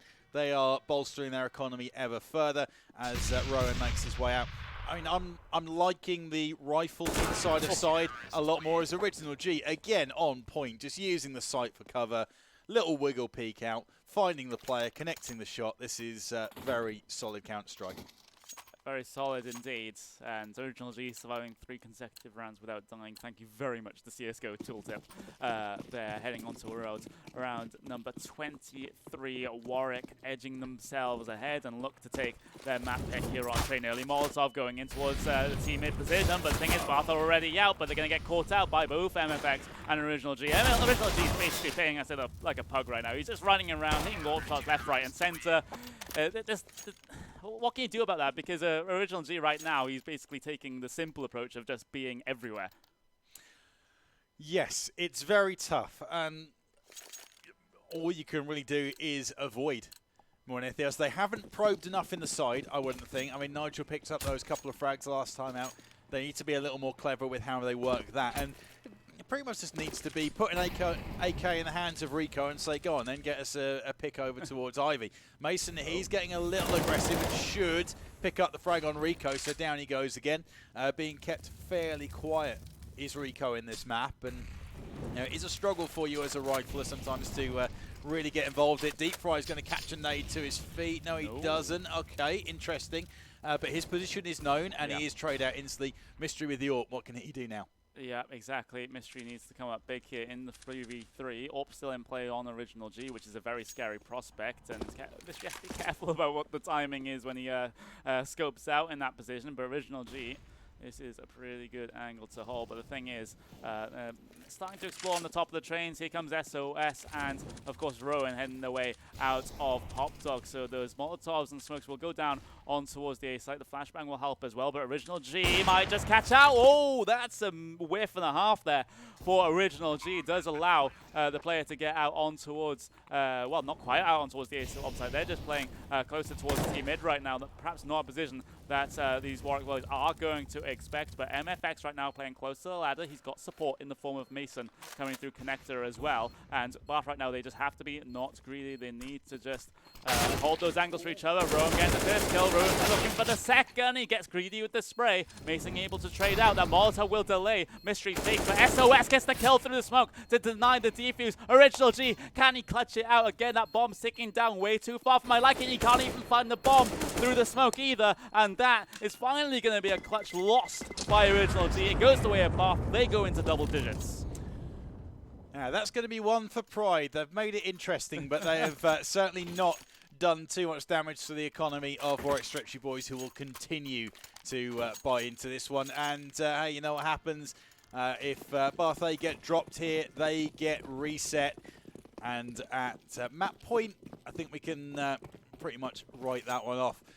Good pressure that they're able to put in this time around, which is much better, and they will no doubt take some positives from that. Oh, Original G, he's whiffing shots left, right, and centre. Well, he's supposed to get some Minecraft reference in here now. MFX, so he's going to get the AWP in hand, and he's deciding he's going to do the work instead. Can he see the head? You've got to be able to see that. Yes, he can, and he makes the shot. Nice work, MFX. Yeah, MFX on the AWP, making up for the whiffs of Original G, but there's two players from Bath looking towards B right now, and that delay Molotov has just been thrown pretty much what feels like every single round at this point. So that is just going to be the situation. You see the Bath side, they're completely spread out across the map right now. So no trades available for them just yet until they decide to group up at somewhere on this map. So if Bath get over aggressive here, they may fall foul into the peeking one by one and just getting completely owned strat.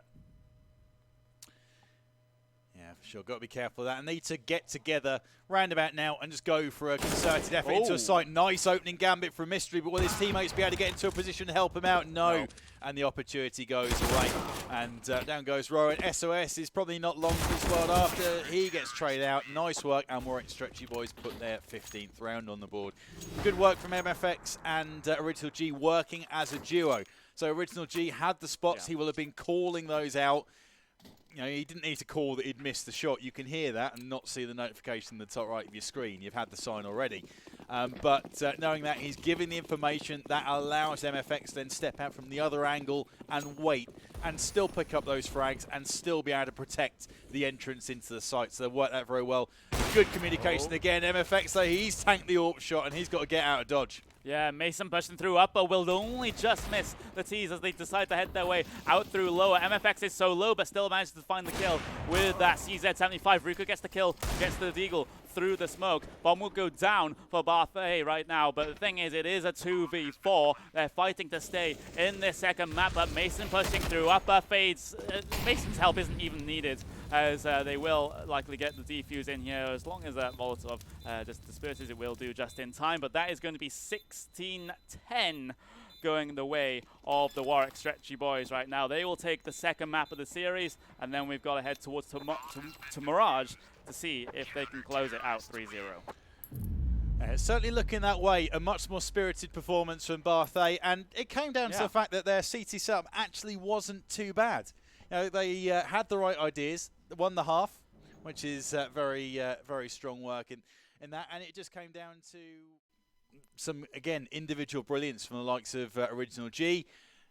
MFX playing a bit of a cameo role in with that as well, and you know, just a few limited ideas on the T side for Bath in the end. Yeah, exactly, and we wouldn't have expected coming into this series that it would be a closer scoreline on Train than it was on Cash. Yeah.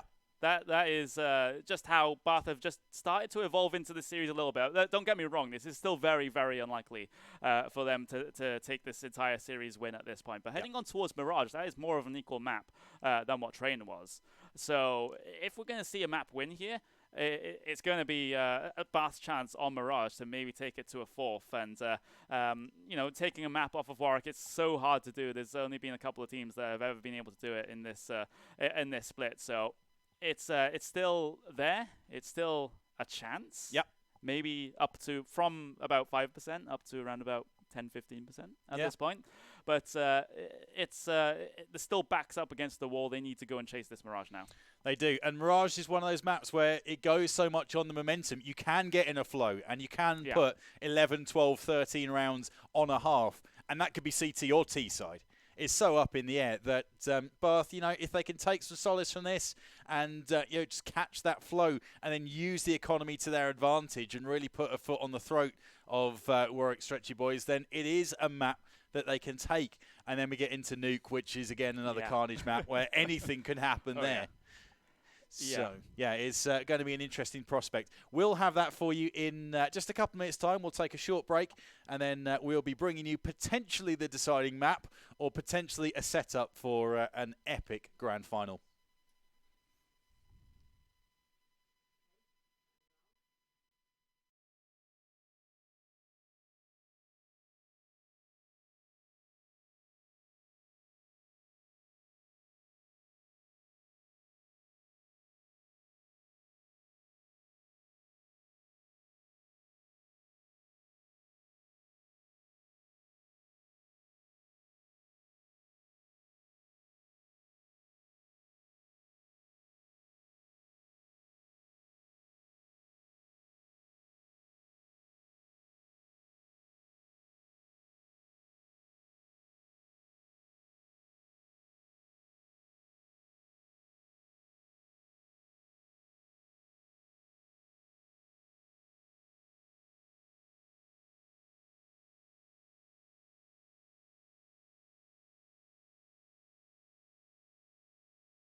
And we're back after what was supposed to be a easy whitewash train map there for I don't Warwick. know who you're quoting.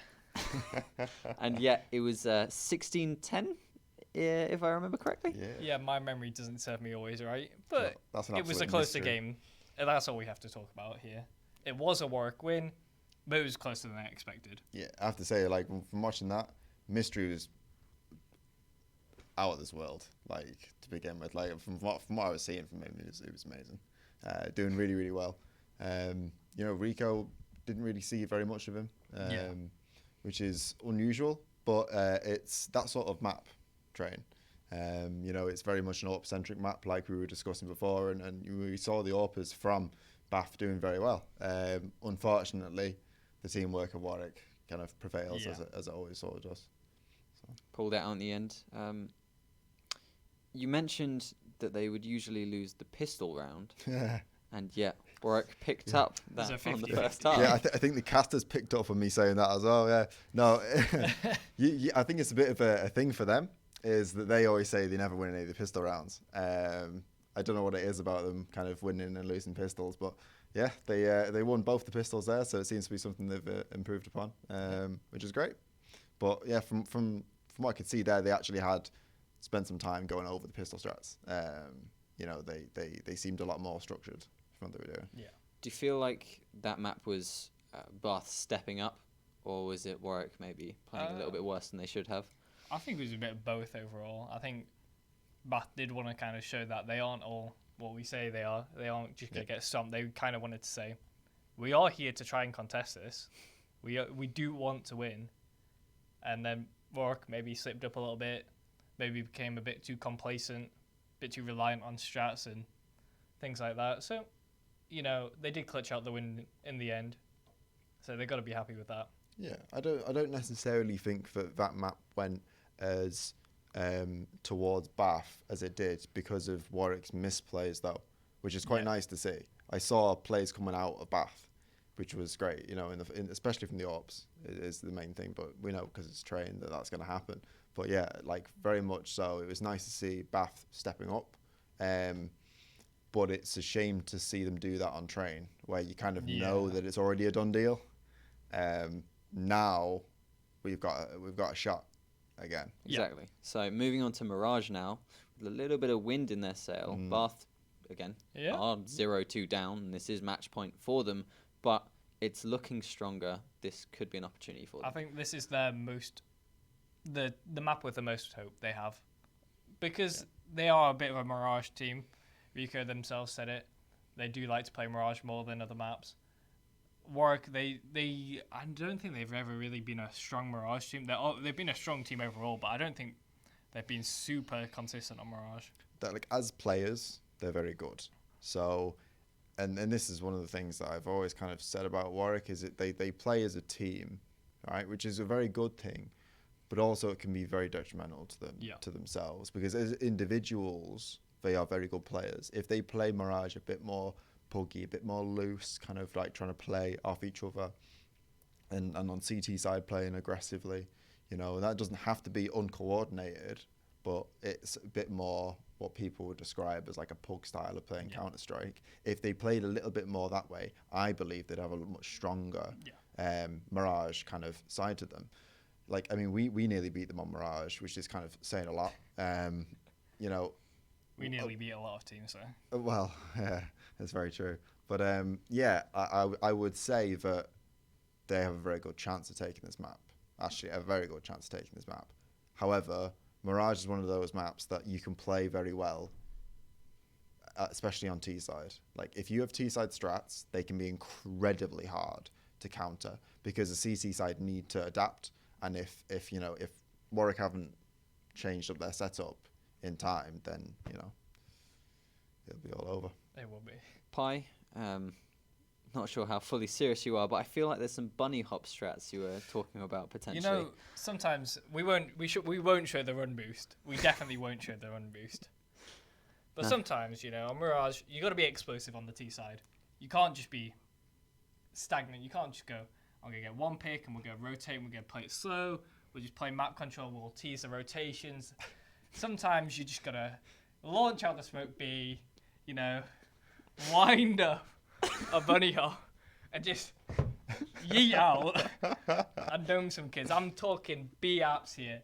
You're B-hopping through the smoke. Molotov goes down. It doesn't matter. You jump out that window. You double headshot them. Sight's clear. And in the back, you're going to see Raptros and Crossy. So we're going to throw it to them.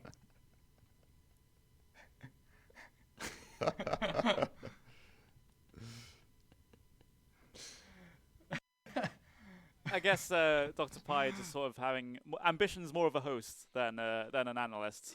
So. Yeah, that was a bit out of the blue. But, I mean, how can you compete with that? We've seen a bunny hop demonstrated on stream. IRL. Yeah, unbelievable. I didn't know that was a thing, but clearly it is. I mean, the height that he got.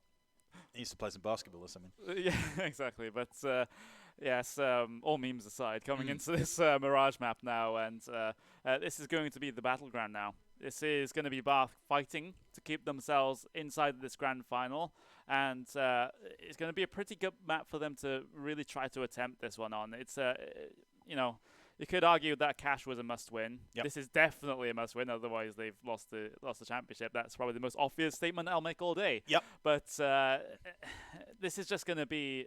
I feel like we're building up to some sort of very, very close game because. In the semi-final, in the lower bracket semi-final, it was Bath actually had to deal with a double OT on Mirage, which was so stressful for them. It must have been so stressful because they were choking map points. Oh. Because the Surrey had about 4 or 5 map points in regulation time. Then they went to OT. Bath managed to win their first 3 rounds of OT. So they had all of the rounds in second half of OT to be able to clutch out to get the game. But they choked all 3 rounds. So they did eventually manage to get it back in OT2, but that is the sort of situation now you have to be talking about. If the game is going to be as close as the lower bracket semi-final, I don't think Bath can afford to choke map points against Warwick. No, definitely not.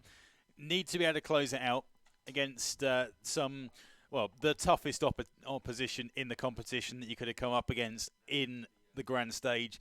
Need to be able to bring this thing home as quickly as they can. And Mirage is a map where, in recent times, I've seen it go 13-2 in one side, and then the other team steps in and does 13-2 the other way, and then we end up in overtime. It just swings so much in terms of things like economy, momentum, whether you can pick up the frags in the various situations, and there are a lot of sort of crucial areas. Mid, it's an area that gets talked about a lot. It's not as important as mid in some of the other areas in some of the other maps, but it can be a key for you. A CT AWPer inside the mid window or stepping out of connector can drop a 20 bomb at times. Yeah. You know, or just having that mid control, if you can get it on T side, if you can deal with the mid window AWPer, push him out of there and make him hold from the A side, it gives you those extra opportunities to work with. So it could be a key to a game. It could be almost virtually ignored, and both of them are okay on Mirage. Yeah, exactly. And with both AWPers from both sides absolutely popping off. Yeah. That sort of initial mid-peek in towards window, if you don't smoke it off early, that could be one of the main points of contention, which basically decides this game, arguably. Because if you take the other side AWPer out of the equation, who's been so good throughout the series, you have the advantage, a big advantage going into the round. Yeah, definitely. And the AWP in Mirage, as with other maps, it has times where it's super useful. It has times where it's kind of neutralized, and then it can come back again. So having those players in the mix, they might help out with a pick early doors. They might not do too much other than throw a bit of utility, and then they might come in at the end when they're holding that crucial angle for the last guy coming in. So, yeah, we could see a big play from there. Also, potentially an argument for a double AWP on maybe the CT side, but super expensive, super risky. Yeah, I don't really like to see it, really, on CT side Mirage. Of course, you have that usual AWP role in mid-window that can rotate through jungle, catch players as they try to go out on towards the site. But the thing is, we have the game going live here, ladies and gentlemen. The first pistol round of a potential last lap as they'll get themselves off and going then. It's going to be Bath on that T side to start off with the Warwick Stretchy Boys on that CT side. They'll send 3 towards B initially on this one, trying to get that B rush read that some teams like to do on the pistol rounds of Mirage, but it's not going to be a rush B just yet. Maybe they'll try to fake it with the 2 players that they have there, where they will quickly get out. But the thing is, the bomb is on the opposite side, and it's important that these guys actually stay alive here and try and bait some of the rotates out. They have forced one player just slightly off of CT. That allows the bomb to go back onto the A side. But the thing is, Nigel is finding all of the heads right now. Can he find the third? He can find the third. Solo holding on that A bomb side. Nigel's actually coming alive. Original G managing to get a frag as well, but it's Ruko against 4. It's going to be tough for him to get anything out of this, even a bomb plant with how things are set out. But that just shows how influential the CT Steps player can be. And often that position is smoked out early on, but you can use that smoke to your advantage at times from there as well. I think if Nigel's going to play under that form, wow, what a shot from Rico. So that's going to allow him to get himself into Palace at least. Yeah. Still needs probably another 2 frags before he can even think about a bomb plant. He can pre-fire Fades here at this angle. Doesn't decide to do it. Instead, decides to wait before he pulls the trigger. But Fades just harassing him right now and just giving the Warwick Stretchy boys just a little bit more time to work with. 20 seconds on the clock. Bomb is down on the A site. Rico gets tagged down once again. He's found his way down towards ladder. Still trying to approach the site. But the thing is, he has a frag here on towards Mason. This all of a sudden starts to become more possible. He has to get the plant down. Both TC players can't get them to do him in time. They will actually... I was so close there for Rico to be able to try and juke them around the triple box. But the thing is, the important point is for Bath that this isn't the worst loss you can have in the missile round. You've got the bomb down. You've got that bonus money coming in 2 seconds. Yeah, definitely. Fades making like Happy Gilmore, tapping away, but no frags came from that. He's going to go for an M4. Going to be joined by MFX in that regard, as will Nigel, who was able to bolster his coffers quite nicely with the 3 frags that he got in the opening round. Warwick Stretchy boys will be quite happy to open up their account, and we'll try and push this through as best they can. 3 AKs in the hands of Bath A. That's one-shot headshot potential, even against head armor. So have to be very careful about that. For Warwick Stretchy boys, they have left the mid alone for the time being. It's very interesting what they've done here with the buy, because they've got Rowan and Deep Fries who actually buy AKs for their armored teammates. So this is basically sort of an adaptation on sort of the raid boss strategy that you have in some rounds, where you just give a player, buy a player an AK, they buy armor, they just go out and try and find the frags. But the thing is, the frags are going the way initially to Warwick, Fade's getting killed, but Rico able to immediately trade out as there's pressure on towards this B bomb site now. B bomb site completely open, so Bath can run up short and get that plant. They had the pressure from multiple angles as well to deal with. Original G though, with that MP9, what can he do against these T-sided players right now? We have a player that's playing this tight angle. That's Deep Fry with the FAMAS, and it's just a case of, does he get spotted? Does he get checked at this particular angle? He will avoid the flashbang. Original G doesn't check it, but the thing is, Nigel's there, ready to trade out. It's still a 2v2 on the bomb side with the bomb ticket. No hits on the side of the Warwick Stretchy boys right now, but Nigel and MFX can't find the frag. Mystery gets the 2 to seal the round.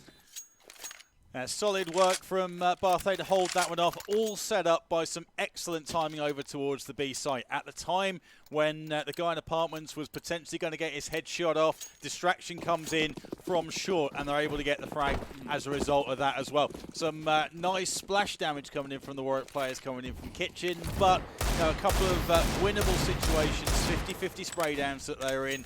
Neither of those come off, and Bath are able to switch things back in their favour.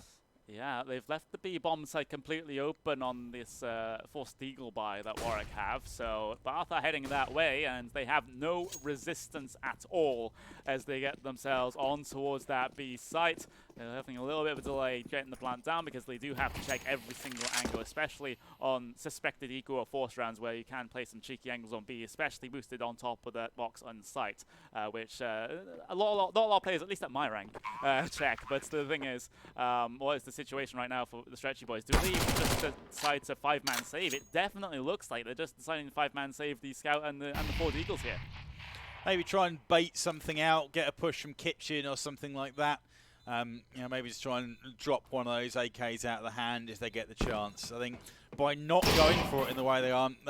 Really dangling a bit of bait, and you see there you go, MFX missed the opportunity. Original G does manage to get one with the dig, and they probably won't be able to retrieve any of these weapons, but they're doing the damage, and they are well, they're costing $2,700 for each one of these AKs they have to rebuy.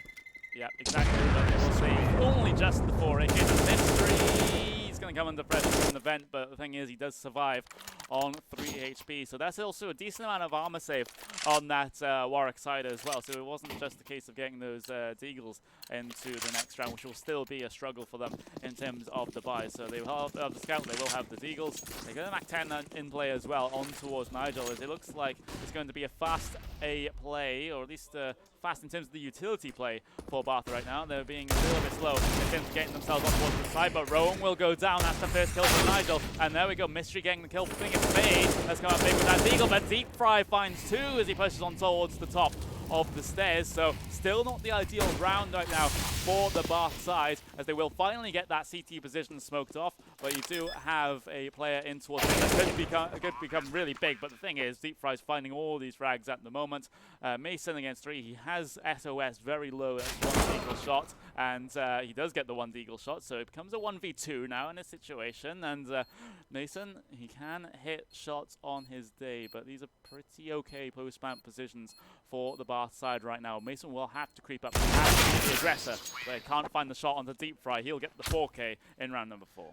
Deep Fry can't have had much to aim for in that situation, but was able to come out on top, which is some pretty good stuff coming in from them. So Barthay looking confident early on in this third and potentially deciding map. Original G has the AWP in hand. Let's see what he does with that and whether he'll have any challenges.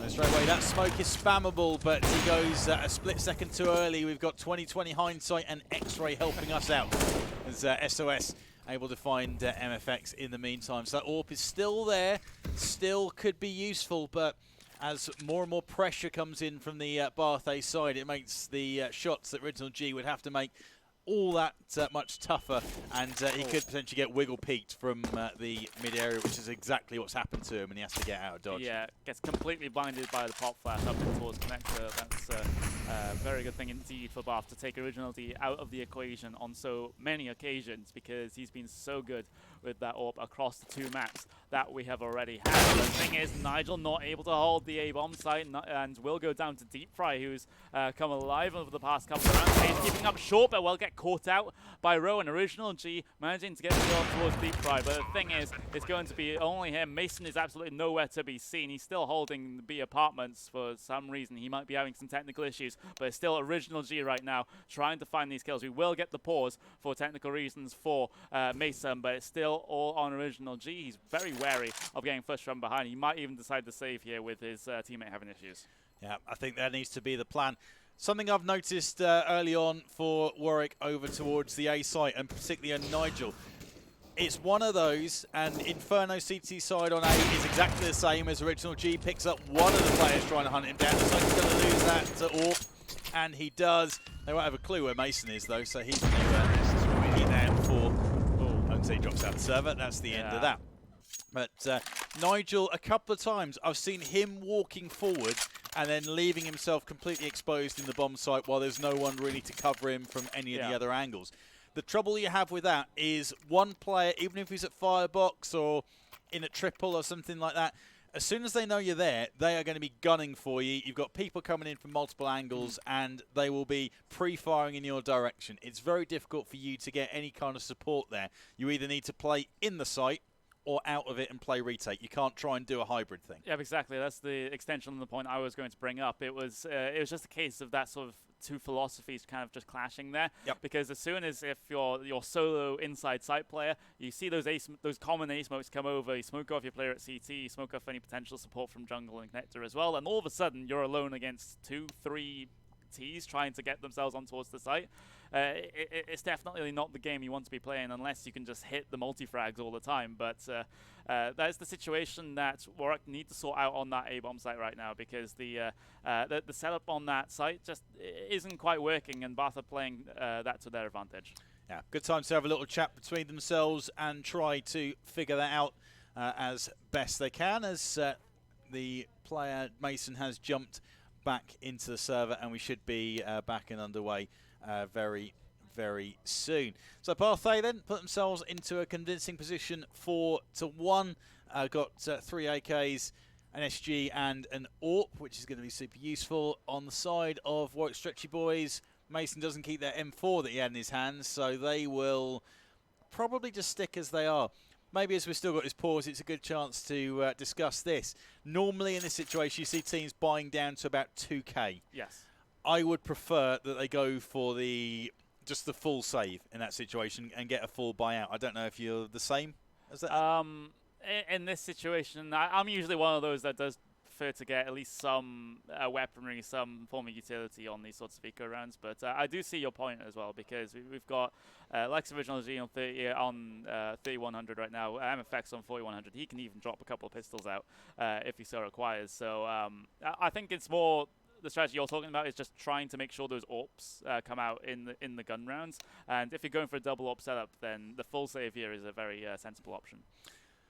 Yeah, plus the amount of times I've managed to get away with it along with my teammates with a little push ramp or something like that. I know it's pretty predictable, and you'll always have at least one person in the team kind of doing the numbers and figuring out we might be up against an eco, don't get anti-eco, that sort of thing, which you'll work through. So you can kind of get those ideas in your head that it might be coming, but you know it's surprising how well you can get away with just a YOLO push somewhere with 5 players and swarming. It's close quarters in there on those tight angles, so you might be able to catch them down the ramp, for example.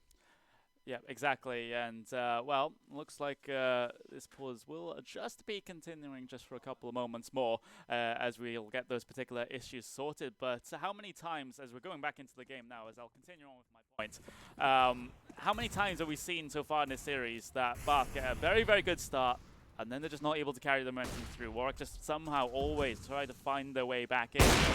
There we go, Mystery there, with punishing MFX for pushing up through ramp there. And of course this is pretty much eco forced eagles there for Warwick, so this isn't really the most important of rounds for either side right now. But it's just I'm scared every single time that Bath gain this early advantage that they're just going to lose it when it comes towards the middle of the first half. Yeah, that does seem to be the point when things start to fall apart for them, isn't it? It's not necessarily the early stages where they've built themselves up a bit of a lead. It's at those times when you get the swings of economy or not. And Deep he opens up with a frag on Fades as we get back after the pause. Mystery with the AWP manages to find Nigel. Original G doing some tidy work with his Deagle as he finds Deep Fry. So they've done a bit of damage with these Deagles, but only dropped one weapon so far. Original G might be able to catch at least one, but he's a little delayed and shoots behind the man. Yeah, exactly. Not so quick enough on the trigger there for Original G. Mason, the only player alive.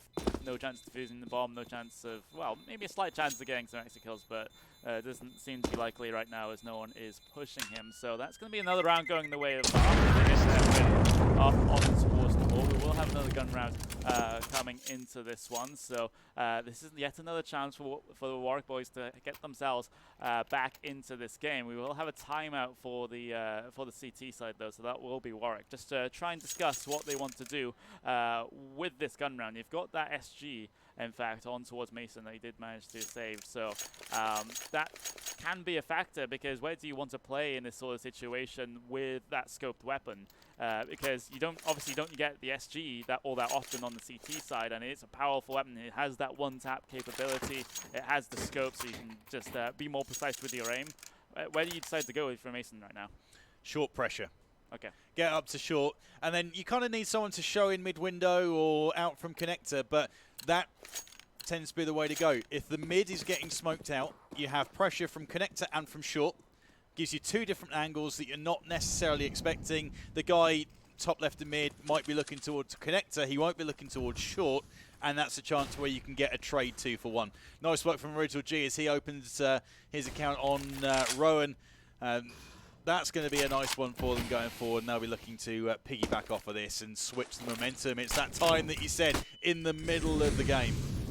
Yeah, Mason playing under the apartment's window, seeing get right, manages to get one, and well, oh my god, Rico's able to spin around in time. Deep Fry picking up a kill with the 3. He gets spammed through from Connector, though, as it's 3v2. Now Bomb is down, but it will be recovered by Riku as he'll try to get that one towards the side, but can MFX try to deny the bomb plant, but Mystery is just covering his teammate to try and get the plant. Fantastic support work with that. Oh, as he look for more, he gets a little bit too greedy with an Original G, and how many times we've seen Original G in a 1v1. He did win, he did lose the last one on train, but can he return to his winning ways? Riku very low HP, even the leg from that AWP. Well, it's now an M4 now for Original G. He's changed it up, doesn't want to be playing at the close angle, but the AWP, he does find the kill on Riku. Oh my word, he does it time and time again. Unbelievable stuff, the composure. And after we saw Rico the first time, we must have been like, missed an opportunity there. I should have maybe had that one. But nicely done. He probably had the information about the HP as well, so that's maybe why he was sitting in the middle. It gives you that extra flexibility where if you've got a guy that's 100 HP, you probably want to pick a corner and train on it so you can get as much damage as possible. This is more like it on the CT as well. They are standing alongside each other. It's kind of like they're trying to play an offside trap inside of A. They've drawn their line, not going past here, and that's a much better setup. I think they're starting to get it together again, Warwick Stretchy boys. Football references in Counter-Strike. I thought I'd never see the day. But the thing is, there we go. That's going to be Nigel playing under Palace right now. A little bit of a change up to what we saw previously. We haven't seen Warwick play this on the CT side so far. So let's see if Nigel can work wonders with that FAMAS when it comes towards this A hit. The smokes will go over. Molotov into the sandwich, a double Molotov, interestingly enough. So maybe a little bit of miscommunication there. But the thing is, Riku now trying to find his way on towards the side. Here comes Nigel with the FAMAS. Manages to get the bomb carrier, gets 2 as well. Riku able to trade out, but now Deep Fry able to recover the round somewhat for Bath. But the thing is, they've got the bomb now. They can get this one planted, but Original G has a slight gap in the smoke and it will fade. But the thing is, Deep Fry managed to take down Fades. Original G once again coming up huge, bringing it down to a 2 versus 2 situation. Original G keeping up, but the thing is, gets completely timing around the side of triple. Riku able to get the kill, and now Mason alone in jungle. M4 armor, no hit. What can he do? He gets spammed by Riku through the woods, and that is going to be the reset going the way of the Bath side. Potentially huge in the grand scheme of this final, and Mason just too slow. Just too slow to the punch. He needed to either get out and show himself and give some noise cues to take the heat off of Original G, or those guys work a bit of a swap. Much rather get the AWP in from jungle off the back of some M4 work from the steps, where you can spray through the boxes, for example, and slow down a bomb plant, or you can work out some angles that are a lot better. And you've got the extra versatility for the close quarters. They try and get the jump out the apartment. Nigel maybe could have picked something up, and Rico standing in the fire takes a bit of damage from that, but they have barreled through this B site. The confidence. Yep, exactly. The player under. Oh, there comes a flank though from MFX, but not able to find any frag at all. It did find a dink onto, I believe it's, I believe one of the players there. But as it was Mystery there, as the health bar is a little bit confusing with the name there. But the thing is, Original G, I mean, clutches can happen, but not with the USB. No, not quite. It doesn't have the. It has its uses, and if you can sit and watch an angle and tap away at faces, then it's super useful. But aside from that, for retakes and the like, very, very, very challenging. Bath, though, they are on a bit of a tear. Nigel has a swag 7, which could be super useful if you can get up close and personal, but you do have to stick that up the left nostril of your opponent if you want to get a frag with it. Yeah, that's sometimes the situation with the shotguns in Counter-Strike. They are useful in very select cases, but Riku able to find the frag on towards MFX to open things up. And they will look towards A in this sort of situation. Original G playing behind the stairs, but Riku does not check. It gives Original G an AK. Deep Fry getting tagged down to 4 HP as well. After getting the kill on towards FaZe, gets the second on towards Original G as well. So that's that AK for CT's taken out of the equation right now. There's the 2 remaining Warwick Stretchy boys sitting in the CT position, one directly behind Chicket Booth. Nigel going for the optimistic shots with that Mag 7. Instead decides to swap the Needle back to the Mag 7. I don't think that's quite going to work there, Nigel. I don't know why you're even trying it, but you know, if some by miracle he gets a dink there, that would be fantastic. But Nigel now, he gets tagged down to 58 from the nade. His teammate is taken out of the equation as well. Can he find the headshot with the deagle? Nope. And that's going to be the AK spam through the box for SOS. Brings things to 8 for Bath with another Warwick timeout. Yeah, I think this timeout may be a little unnecessary for most teams that have a set IGL able to call all the time, but with their coach set, they do actually have to take these times to talk things over and just get their strategy together. Double AWP coming in. Not sure how well this is going to work out. I think they're not using the CT steps as well as they could be for these retakes. They're being too pedestrian with it, and if there's smoke there, that gives you some opportunities to either spray through it into the bomb site or use it as an opportunity to get over, catch someone unawares, take the guy down on the site, use the site as a bit of cover, and then that allows your teammates to come in from the other angles while they're worried about you. So a few things that they can work on straight away. Possible play from Connector. Yeah, exactly. The smoke went down. Original Tree trying to look over the top of it as some sort of pseudo one-way smoke, but MFX is here to support as well as the AWP backs off of that particular angle. So Bath, they're going to take the mid-control here. Yeah, another smoke going to go in towards that window to just add a little bit of extra security towards their mid push right now. Instead of heading towards through connected towards A, instead they'll look towards shorts. There we go. Those are the kills from Mason and Original G. That really opened things up for the Warwick Stretchy boys. But Rowan has managed to make his way in towards the ladder room right now, and this is all depending on if Warwick has actually noticed or if they've actually heard something from Rowan. He will play on top of the ladder, which actually does have your normal weapon handling capabilities. It's not a ladder sort of spray and pray from there. You do get your full accuracy. But the thing is, Faze will go down on towards this B take. Now Mason will also go down to the AWP of Riku. So Bath have brought it back into their favor now. Molotov's going in towards the market as MFX. He'll get his head completely taken off by Rowan. So Bath has managed to get themselves back into this round, and Original G and Nigel instantly backing off. Rowan, what was that shot? The pre-fire and that into the kitchen, unbelievable. But Bath turning it on, and it's interesting to see. I think if Warwick Stretchy Boys could have made it close, 8-7 or something like that, then it's still very much in their hands. But at this stage, we just need to see how far can Barthay push it. They will want to get double figures. They will want to try and get out of sight if they can. We can expect from Warwick, they're going to have strategies aplenty. They're going to have their set smokes, flashes, utility, and the like. They're going to be well drilled, if nothing else, and they have some frag potential with the AWP as well if they need that to open up some picks. So you can't write them off. They should have some things in their locker for their T side. Fades on 2 frags.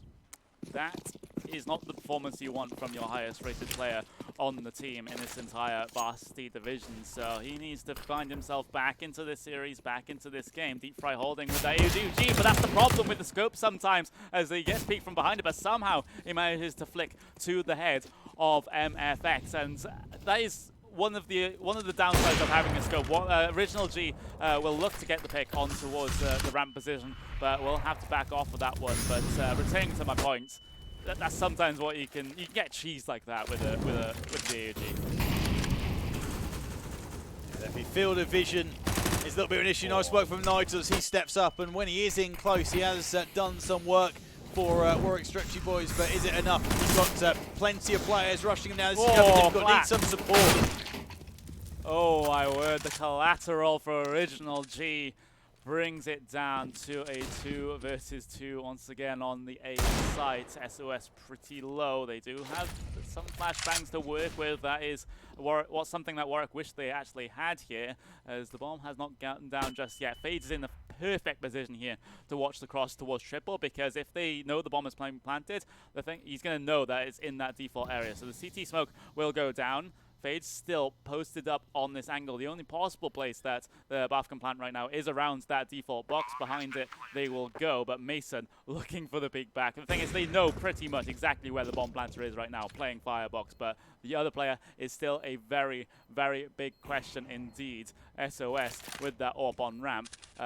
He can make big here, but Mystery finds the headshot angle coming through towards Firebox. Mason now the only player allowed for Warwick to bring this to 9-3. He'll get harassed by both players as he tries to retake this site with a deagle and no kit at all. That bomb ticking down, the more unlikely that this is going to happen for Mason. Bath into double digits. They might just take a map away. Yeah, got no faith whatsoever in Warwick's ability to retake anything. It's, I mean, that was an unbelievable shot from Mystery. He needed to make that. If they're taking out the player in Firebox, then if they've been looking at their notes in SES, they could have just wiggle peeked him until the timer ran out, to be completely honest. But yeah, there you go. This is a real shock as we see another aggressive play. They haven't got the standard Molotov, and Mason tanked the shot. He gets the second one. Fade does come in to back up, and now he's picking up those frags. Fades with a 3K.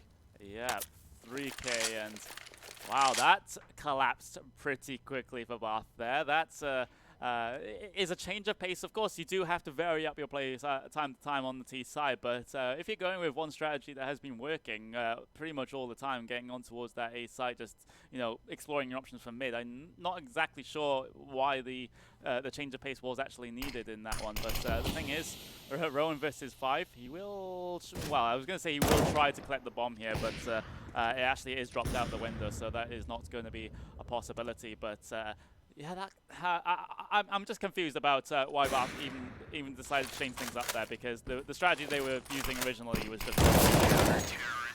They've been quite fortunate a couple of times, I think, that Warwick haven't had the incendiary grenades they could have thrown in there, as is so often the case. You get one well-timed bit of fire in there, it splits a team in half, and then you can go and pick up the scraps.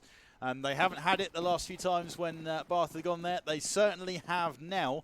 So I think that's put pay to any more B rushes coming in from Bath. They'll stick back to their default for these remaining rounds and continue to pile on the pressure on A. Yeah, I think that's definitely the correct position. We do have a player pushing towards the under position, though. That's going to be Riku. But Fade's been very, very quiet so far this game. Will send the grenade over, doesn't connect with anyone. Rowan's playing pushed up, but MFX finds the kill on Riku over the top of the smoke. So at least Warwick have found their way into this round now, but he's Fry. Oh, he's going to get roasted up right there up towards Palace, but Original G finding a shot on towards Rowan. And now this A take is starting to collapse, like the B take did collapse on the previous round. But the thing is, they are covered off from the two CT playing CT players from the Warwick boys. But the thing is, this jungle position, this connect position is still wide open, and they're able to creep their way out. Nigel getting the first kill of the retake. Fades will also get one on the SOS left against 5, and that is simply not going to happen. Bomb plant still being gotten though, so still Bath keeping the money game in check, but that is 2 rounds in a row where the Stretchy boys have managed to get all 5 alive, and it's been pretty simple in shutting down the push. Yeah, it is, and able to retake as a result of that as well. I think that's what it's come down to. If they've got the numbers, they are absolutely fine, but they're losing too many of those numbers early on. And you can highlight, for example, Nigel getting picked off being at the sharp end of things over towards A. If he'd hung back a little more, then maybe they'd have that extra man to give you the extra angle of the retake, or just that extra firepower to cover and to kind of trade out and refrag. Looks like Warwick will be trying to push through. That's going to help Mason. He's been making early picks with the AWP. I think he needed to have challenged a bit more with it. Yep, exactly. Maybe a little bit too little too late here for Warwick in this in their CT half. So, it could be 11-4 scoreline, could be a 10-5 scoreline. That is still yet to be decided here in the first half of the third map here in the NUEL Winter Split Grand Finals. Here in the north, but oh, there's a kill through the smoke from Riku, and Rowan also picking one up, but Nigel getting the 2K to prevent the push on towards the A site, and now he can focus most of his attention towards this connector and stairs position. And Riku, does he expect to play? Oh my god, that's going to be Nigel actually nipping his way all the way through the smoke. I don't think that he's going to be born in this play, but the thing is, oh my god, Bath actually somehow know what's up with that push up through the smoke. Maybe they did catch a little bit of the player as he made his way through that, but the thing is, this is such a weird situation where you're, as a T, trying to get on towards the A side, but you're surrounded from all directions. You know that player might be in ramp. The thing is, you're not going to check it because Nigel gets the 2 quick headshots, brings it to 10-5. Yeah, big 4K, and that's a much better retake just when the way it was shaped up on the map. 3 different angles to hit from. Very, very tough to cover all of those. And you know it's coming from, well, you know the positions. You know where you're going to get pushed from. It's who's going to push first. Are they going to do it at the same time? What utility is still in their hands? So much doubt in your head that you just can't really fathom out how you would deal with that situation unless you maybe just push one of them and then go all the way through to the other site. But time, always a thing. Warwick Stretchy Boys will be happy to get 5 on the board. Bath will be super glad to have double figures after their first half, and to see how these set strats come.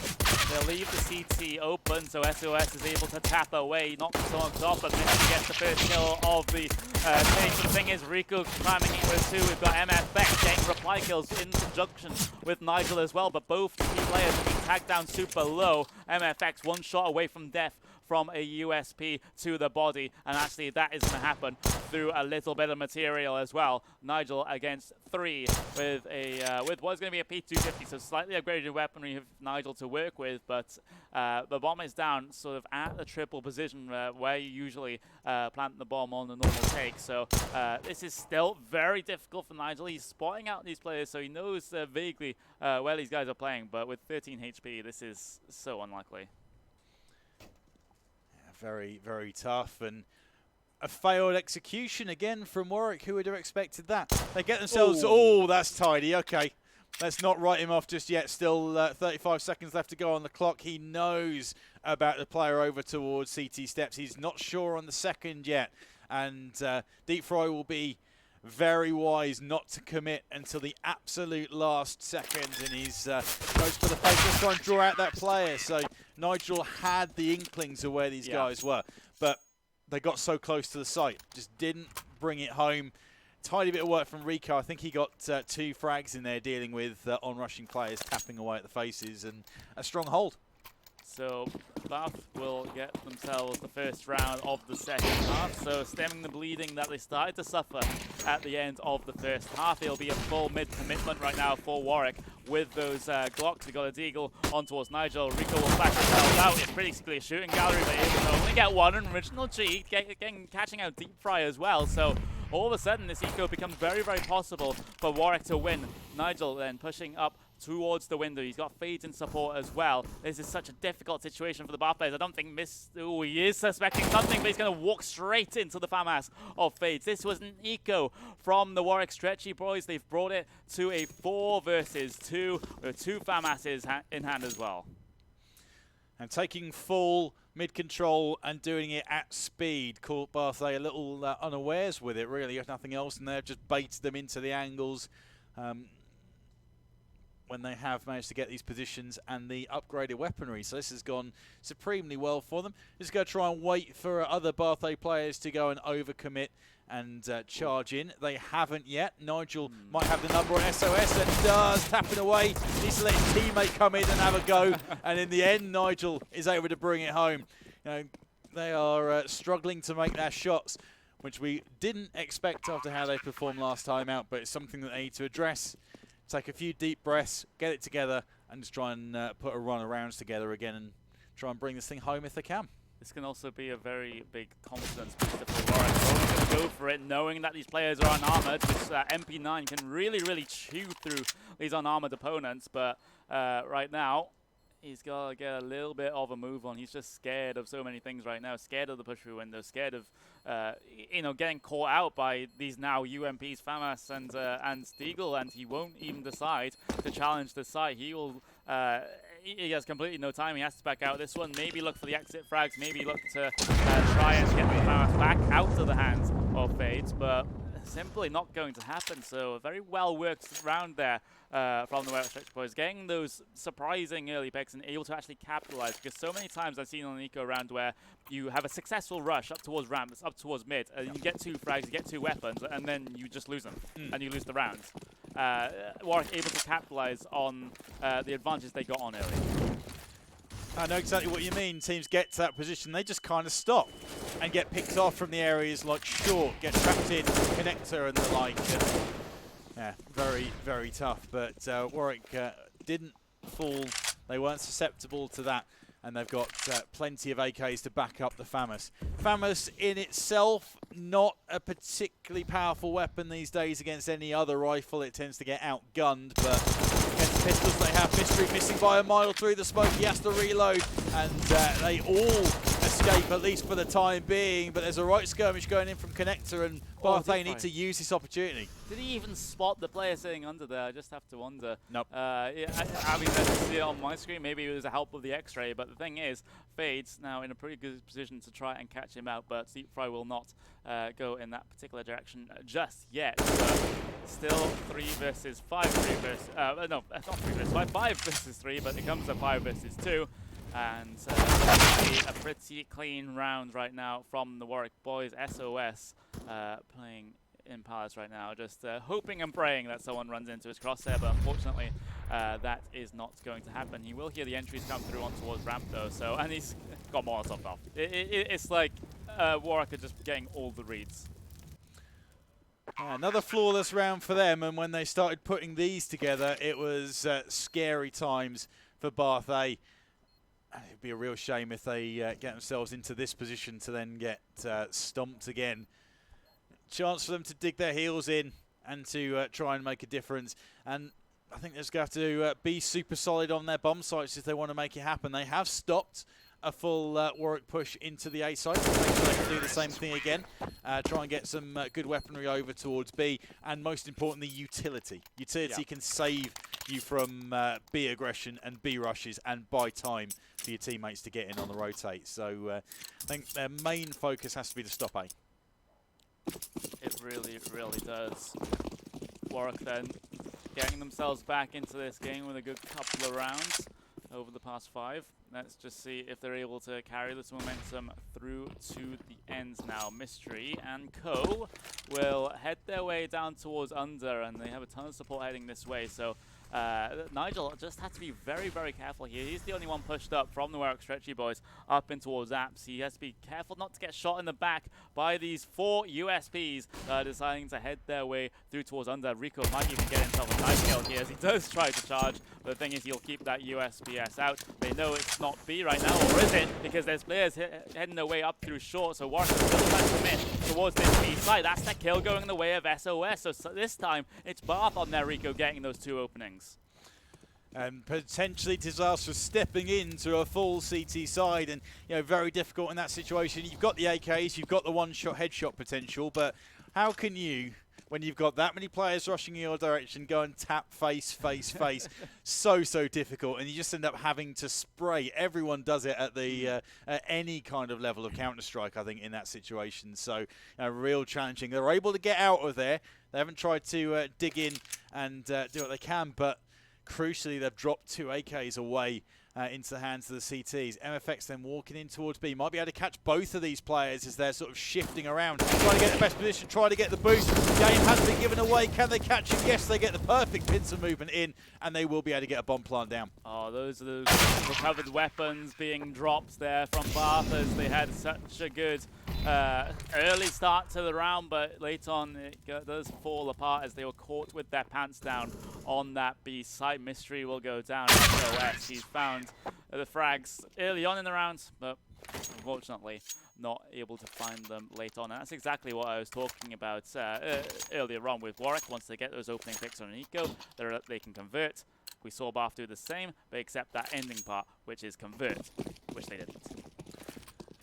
And you kind of question how that's happening when you look at how comprehensively they're cleaning up some of these rounds, some of the shots that they're making to bring it home. You have to wonder, but it's dangerous times for Bath now. With how the economy is playing out, you wouldn't put it past Warwick being able to get through to 11-11. At that stage, I think the team that wins the next round and takes the advantage is the one that takes the whole contest. And trying to get back towards the A. Nice work from Mystery with a good big assist from SOS, but Fade's able to step out and still do some work. Rico in the smoke. He's got the opportunity to light up a few, and MFX is in there with a save. Oh my word, MFX saves the bomb planter there, but it's still going to be a retake attempt perhaps from the Bath team. We've got Rowan on the AWP, Deep Fry on his characteristic AUG as they'll start to creep up and out. And in fact, I think the call has been made. Well, the call has been made to save the AWP at least, but Deep Fry is still probing and seeing if he can get himself a good couple of kills. Any over-aggression in terms of the peaks from the Stretchy Boys, but they've been so good in terms of these post-plants so far. They haven't had that unnecessary peaks come out when the bomb is down. But there we go. The AWP and the AUG will be saved for the Bath guys, unless MFX manages to find the kill here. But he is going to be able to through that bench position. But Warwick, they're starting to chug away now. They're starting to build that momentum behind them, and soon we could see things being brought level. Yeah, a couple of useful weapons brought forward, but that has its own perils. If Bath decide that they want to commit to those and buy in some with upgraded pistols, utility, that kind of thing to try and protect the weapons, then it may cause problems for them buying later on. And when it gets to like 11, 12, it can really cause problems for your economy. If you get broken at that stage, you may be broken for the rest of the game. Rico's going to clean up too. Oh no, they are able to find him in the connector. That's going to really open things up towards the A side now. Definitely is. Warwick not going to take it though. They are smoked off on the top of connector there, as the AWP spam will attempt, shall we say, to come through from a mystery, but not going to happen right now as things have slowed down quite a bit. Warwick have got a very good amount of mid control. They've got control of connector as well, so it's just places that they don't have to be worried about right now. But Mystery still looking, watching and waiting. He does have a player on the left-hand side of that connector though, but instead we'll decide to back off, and instead we will also see the Warwick Stretchy Boys head themselves towards B, where there are two players here ready to defend. We do have Rowan, we do have Deep Fry also, so they can put up a defense, especially Deep Fry on that AUG as Nigel will jump out, and Deep Fry just completely blind by the flashbang. Rowan sitting on top of the box, Mason doesn't know, but Nigel checks it and basically saves his life there in that situation. Mystery, only option is to save. And I think wise to it, they've already used the boost on that box, so there you go. Oh, Nigel, come on. Come on, that's brutal. Yeah, this is completely different stuff from Warwick, and they are really getting in their groove now. Having access to connector in the way they did, it gives you, again, more opportunities. And the guy, Mystery, he's peeking into connector, he's peeking into mid. Yeah. All it would take at that point, someone to pop out a palace or ramp, and then down goes the AWP, and A is completely open. They didn't need it in that time, but it just puts that doubt in your mind straight away that you have to watch so many more angles, and it softens up other areas of the map as MFX able to find Deep Fry with some misplaced aggression from short. Yeah, exactly. Just running out there with the AUG. Speaking of, SOS has one in his hands as well. Let's see if he's able to work wonders, but it is a double op setup here on this CT side. Rico and Mystery with the AWPs as once again Warwick gaining the map control required. They'll smoke off the top of connector. That does hint to me that they might even decide to head their way towards short and towards the B side of the map. But the thing is, they do have a lurker in play here. That's Mason on the ramp, so that's one thing that they do have to be concerned about, but they won't be rushed into anything here, will the Warwick boys. They're just waiting and biding their time right now, and that smoke up towards short is basically just serves the purpose of keeping them guessing. They have a crossfire here, will Mystery and the short player, but Fades, he eludes it right now, does spot out Rico. Rico will have to try to fall back, but we free peeks into the angle. Mystery will get a trade onto MFX as well. So still man advantage with the Warwick boys. They will decide to head their way towards B, but Rowan is sitting here, gets the first frag, gets the second frag as well. Fantastic hold on this B bomb site, but Nigel, he's been hitting shots in recent rounds. He needs to do so again to pry this site open. Mason chiming in instead, and the Molotov will go down on towards that close angle. SOS is going to get burned, not going to get burned alive, but staying close enough that the Molotov doesn't hit him, finds the frag onto the plant. That's a hell of a one-tap there from Nigel to seal the round, and we are even in map 3. Oh, unbelievable. That one bullet. Whoa. That was something special. The crossfire that Barthay had with the 2 AWPs, I don't particularly like that, to be completely honest. I would prefer that if you're going to use an AWP on short, you need to get aggressive into mid and you need to take them towards the top. If you're setting up that crossfire, I mean, okay, fair enough. You can sometimes catch a team unawares if they are playing pug style and then get mid and they're a bit short on ideas. But Warwick aren't short of ideas, and they will have some kind of set-up play ready to go. Deep Fry, he's going to try and get aggressive into the mid. Original G is waiting for him, but that's a low-margin shot, and he misses that by a mile. Yeah, weapon recovered though from SOS. Rico picking up a kill of his own, so that's the 2 T players that were sitting outside A completely taken out of the equation. We've got, well, it's going to be 2 AKs going on to Bath right now. Rowan will get fully flashed in the face as these T players decide to head their way out. There is one that has made their way out. That's 2 made their way out. But Nigel not looking for the van angle, and now Rowan can relay the information to his team that there are players on site, but Rico picking up the kills. Now it's only Original G against 3. He's done this before. Can he do it with the AWP, Molotov, and smoke in hand to use? But this B-bomb site is not really all that friendly to the especially in a site, but Rico's going to have his, shall we say, butt sticking out on the angle there. That's a fantastic shot right onto the head of Rico, and it's Original G once again in a 1v1 with an AWP. Oh, it's going to happen again. Is it going to be deja vu? It is! Original G comes up huge, single-handedly bringing Warwick up in towards the lead. 1 versus 3. How does he do it on this consistent basis? I have no idea at this point. I'm sitting here thinking, not like this, not like this, and that is exactly what's happening. I see him sitting on that angle. I'm thinking there's no way that the Barthay player is going to walk into that. There's no way he's going to walk around the other way. But he goes and walks straight into the angle, and he makes the shot. No wiggle peek, nothing. Deep Fry should be able to trade that frag straight back from his spot in Whole House. Yeah, exactly. Let's see if he's able to do so. Fades well away. He can get shot, and he's got a teammate actually spotting him out on that angle as well. So Deep Fry will have to back out. Bricks the vent. So that is a sound cue that Warwick boys can use to try and suss out where he's going to go. But the smoke will go down on window. Actually leaves a slight gap in the right-hand side to see if he does actually decide to drop down. So that's an interesting play there from the Warwick boys. They're able to keep an eye on that one, so to speak. The flash on the short will come through, though, from Original G. Allows his teammate to push up and gain yet more map control in that particular position. But the thing is, I think that is going to be the player of Fades that's in the ladder room right now. Can come up big if the Bath boys are not expecting this one. They're still keeping 2 players towards A. Saying that, though, they have just rotated one off to try and help defend the A bomb site from what looks to be 4 completely hyped up Warwick players after that amazing clutch from Original G. Fades the first kill, though. That is going to be on towards window. He was the one that pushed in towards ladder room. Here comes the Molotovs then. Here comes the entry on towards the high SOS there. We're able to find 1 frag, but MFX immediately able to trade. Bomb will go down on towards the site, and now Warwick, they can get themselves safe into their post plants, and have to tell Bath, if you're going to take this round, you'll have to come to us. Invite them in. And with the 3 players, 3 potential angles, that's half a pixel. He hasn't hit the half a pixel. Yes, he has. And maybe Warwick a little too slow. Normally they would step out and cover each other. In this situation, they've got it. Have they? Bath players to find defuse. They will actually all die.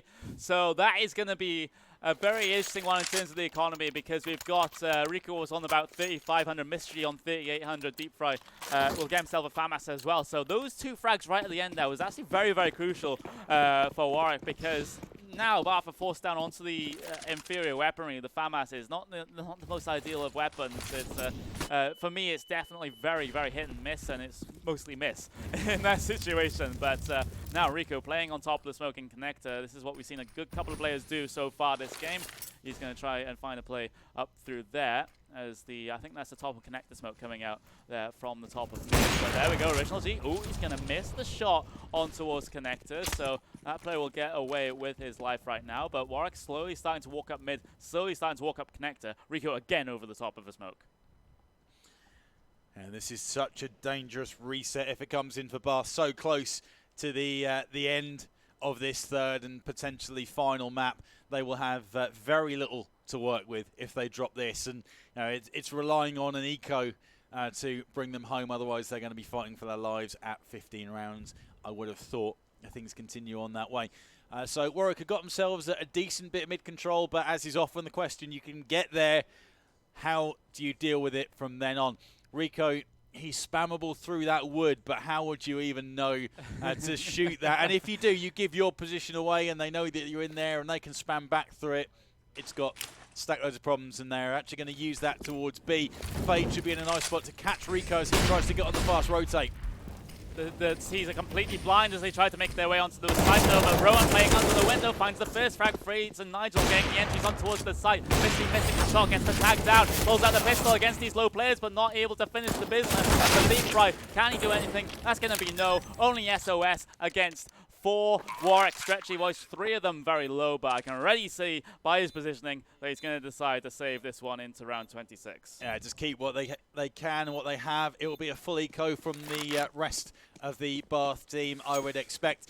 And they could have held that off, I think. It was just a case of utility being too little too late. It didn't split the team in the way that it normally did. They were able to get one out of the window. He got taken out, but it gave the information. And Nigel had already got himself through to the balcony where he was able to make that trade-off. So I think if the utility had been a little quicker or there'd been a little more thrown in, it would have been a different story. But that was brought out by the fact they had such a scrubby buy in the first place. Yeah, those 2 kills could have potentially made all the difference in that push, since they didn't have the utility to use. They didn't have the M4s rather than the FAMASs to use to try and defend that site. But Warwick get themselves ahead for, I think it's the first time in this map, and they're looking to finish this one in 3 maps, not give Bath any shred of hope. Here comes the fast in towards ramp push. They'll get very aggressive, but Mason's there ready and waiting. He'll get the 3K against these 4 spy players, but Rowan and Riku, they'll be able to trade out, so they'll get themselves 2 AKs to their name. We do have a kit here on Rowan, so if they do want to go for the retake, it is entirely possible. But I think right now, I think it would be best device to save, because Riku only on 500. We've got a couple of players pretty low as well on that side. So, although saying that, they are starting to creep their way up short, so I may be completely wrong. But MFX is playing very tight behind this smoke here. If Bard decide to push it, that will be a very, very crucial mistake indeed. And did MFX actually get spotted out there from Riku? There was a hopeful spam there from this. He'll go over the top, but MFX is completely aware. Riku able to trade out, but the bomb is ticking down oh so low. He will back out. Warwick are going to be on 14, and this is do or die now for Bath. Yeah, not a good one-for-one trade. Bath, they needed that AK way more than Warwick Stretchy Boys do, who will be absolutely fine to carry on rebuying. And as we saw in, I think, the first map, they've set their economy for the remainder of the few rounds that are left. They've got 1 AK in the hands of Rico, who could be the man to make the difference. Where will he take that? That's going to be interesting. And they do take a timeout, and it's Warwick, actually, who are going for that timeout. I guess just getting their plans together for how they want to bring this thing home. Looks like it's not going to be a full investment either from Bath. They might have to just be playing for overtime on Mirage. They've done it once before. They've done it to OT2 before in the lower bracket semi-final against Sussex, who, you can't forget, actually knocked them out of the upper bracket in the first place. So they were able to get their revenge on that particular map, in this particular map, excuse me, in the lower bracket against Sussex. But what can they do against Warwick? Can they pull off the same feat here? The situation was in the lower bracket final, Sussex got themselves to 15-10 but took the 5 map points. Will we still see similar for Warwick? If you're Bath, you just have to hope so, as Warwick get themselves out towards mid. Then they take this big control so easy, but the thing is, Spry with the aggressive peak with the P250 gets 1, and that is an a very slight one there for Bath, since they do still have only an AK and a Deagle to work with, USP on SOS, but it's still a shred of hope that they can hang on to. Yeah, definitely. I think Warwick have learnt their lessons. They have got E-code in this map, and I think they're going to let it happen again. They've had some pressure, but they've absorbed it, and they've dealt with it way better than they normally have done. Nigel manages to find Rowan straight off the bat. Rico has given his position away now. 3 players going to be looking to swarm him. They work that in a pack like wolves, and they're going for this final guy as well. That is 15 on the board. 1 round away from taking this grand final. championship points on the table then for the Warwick Stretchy Boys. And Bath, they need 3 perfect rounds in a row to bring it to OT4 to keep themselves in this grand final, in this championship. It's going to be a long road back from here if they're able to do it, but you just got to keep hoping. You've got to keep believing that you're able to do this. Your utility is sparse, shall we say, on the Bath side right now. Mystery playing on top of the box there in CT, trying to spot these players. He's got no other company to speak of on A to try and defend as the players push through mid, but that's the opening pick that he needs. Mystery getting the kill on towards Mason, and another kill on towards Original G. Rico picks up a frag as well. This is Bath fighting for their lives. They're going to be still in this. It's going to be Warwick still on the site though, as things will get closed in from all angles. Nigel managing to get a kill himself against 4 now to take the championship for Warwick, but it's simply not going to happen. Bath survive. Live to fight another day, and it was utility or lack thereof. Mystery's cracking off his AWP while one of the Warwick players is trying to get his smoke into that direction. It just wasn't there. I don't know why they didn't have it as one over the top, which is usually the way. But hey, it didn't pan out, and Mystery was quite happy to receive a couple of fairly easy frags, all things considered. Lots of smoke in the mid area as MFX is going to try and get aggressive with it. He's going to have Rico on a super tight angle if he can find him there. Yeah, this is super tense stuff. There we go. Faye's going to get tagged down while trying to get himself across to the chair position, but Deep Fry now getting aggressive smoke up through short. He does spot one jump up. The Rico able to get that information and able to hit Fades in the head with his AK. So Bath once again have the opening pick, and it seems like they can convert opening picks like this on a normal gun round. But MFX with the hopeful spam trying to reply onto Deep Fry, but simply not able to. They will give up mid in this situation. Mystery finding the kill on towards Mason, though. Original G getting a kill of his own. So those are the trades going either way. Nigel all alone in this mid position, couldn't be caught out here with a peek from the likes of SOS. For example, Mystery well aware of his presence in that position, but it looks like it's going to be towards B that Warwick are going to go here, and it looks like the utility is going to be used. Original G misses that opening pick though. There's 2 players on this side. MFX finds one. Can he find the other one? He does spot him out towards the back of the cypher. Niku is going to juke him around the box. There's MFX finding the kill. Mystery finding the frag, but the thing is it gets replied by Original G, and it's Mystery now to keep Bath inside of this grand final. An AWP up, grenade and a flashbang as well. Can he get the 4 get scared? That's the first one to keep them into this grand final. But it's Original G once again. And how appropriate would it be if he finishes off with a 1v1 here in the grand finals? He misses the first shot. The smoke will go down. The bomb is ticking down away. Mystery hoping, praying for an aggressive peek. Original G on top of the box. He misses the second shot as well. The bomb will be tasked. Can Mystery do it? He misses the second shot. Tapping away is Original G, and Warwick are your 2018 NUEL Winter Split CSGO champions once again. Original G, take a bow, son. He's not been top of the scoreboard, I don't think, in any of the 3 maps that we've seen, but the plays that he have made, I think I need to count into my second hand for the amount of times he's come up with huge clutches. And even when he's whiffed a couple of AWP shots right at the death, we're thinking, has he thrown it away? Are we going to see an overtime? Brings it home. Oh, Original G. I mean, that's unbelievable. That is unbelievable. What a performance from Original G. What a performance for the entirety of the Stretchy Boys, but Original G specifically. Yeah. He had so many clutch rounds where Bath could have worked their way back in and tried to challenge for a map here, but Original G shutting them down in the 1vx's. I'm not even going to say 1v1s anymore. It's 1vx's, it's 1v2s, it's 1v3s. And from being quiet throughout this almost the entirety of this split, he comes up big when it matters. Yeah. That was the kind of play that we're expecting from someone like Rico, who is going to maybe nick Bath a map or 2 and make it interesting. In the end, it's been a player from Warwick Stretchy Boys, the favourites all along, came through the upper bracket, that's managed to just keep that momentum swinging and allow them to bring this thing home 3-0. And for us as the casters and the analysts, that's 5 perfect predictions, Yes. including map score. So 100%. we'll take that. That's quite rare. I don't know. 100% for this one. Maybe that won't exist if eventually we get the semi-finals live or whatever. But yeah, what a game. What a series. Even though it was a 3-0, I don't feel like it was a stomp. No, not at all. I think the big thing that we can take out of it is Bath are a good side. Yes. They played well throughout. Their CT was solid. They had some ideas on T side. They just came up against a better team overall and some better individuals who turned up to play today. Yeah, exactly. It was just a brilliant performance, consistent performance as well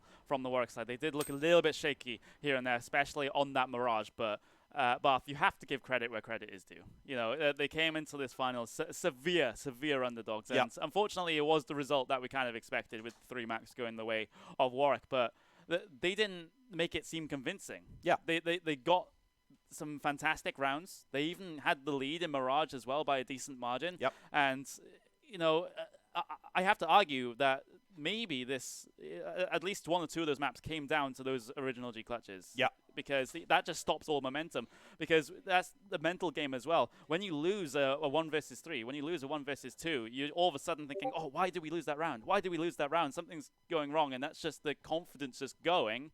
And then in the succeeding rounds, it all collapses. Yeah. And then you tighten up as well. If you see a guy that goes and takes you like that and you know it's him that's left alive, then everyone's just kind of that little bit more tense. Is like, is he going to do it again? Is he going to do it again? Because you know that he's got the potential. Yeah. It's absolutely incredible. So many 1v1s, so many 1v2s. Oh, my words.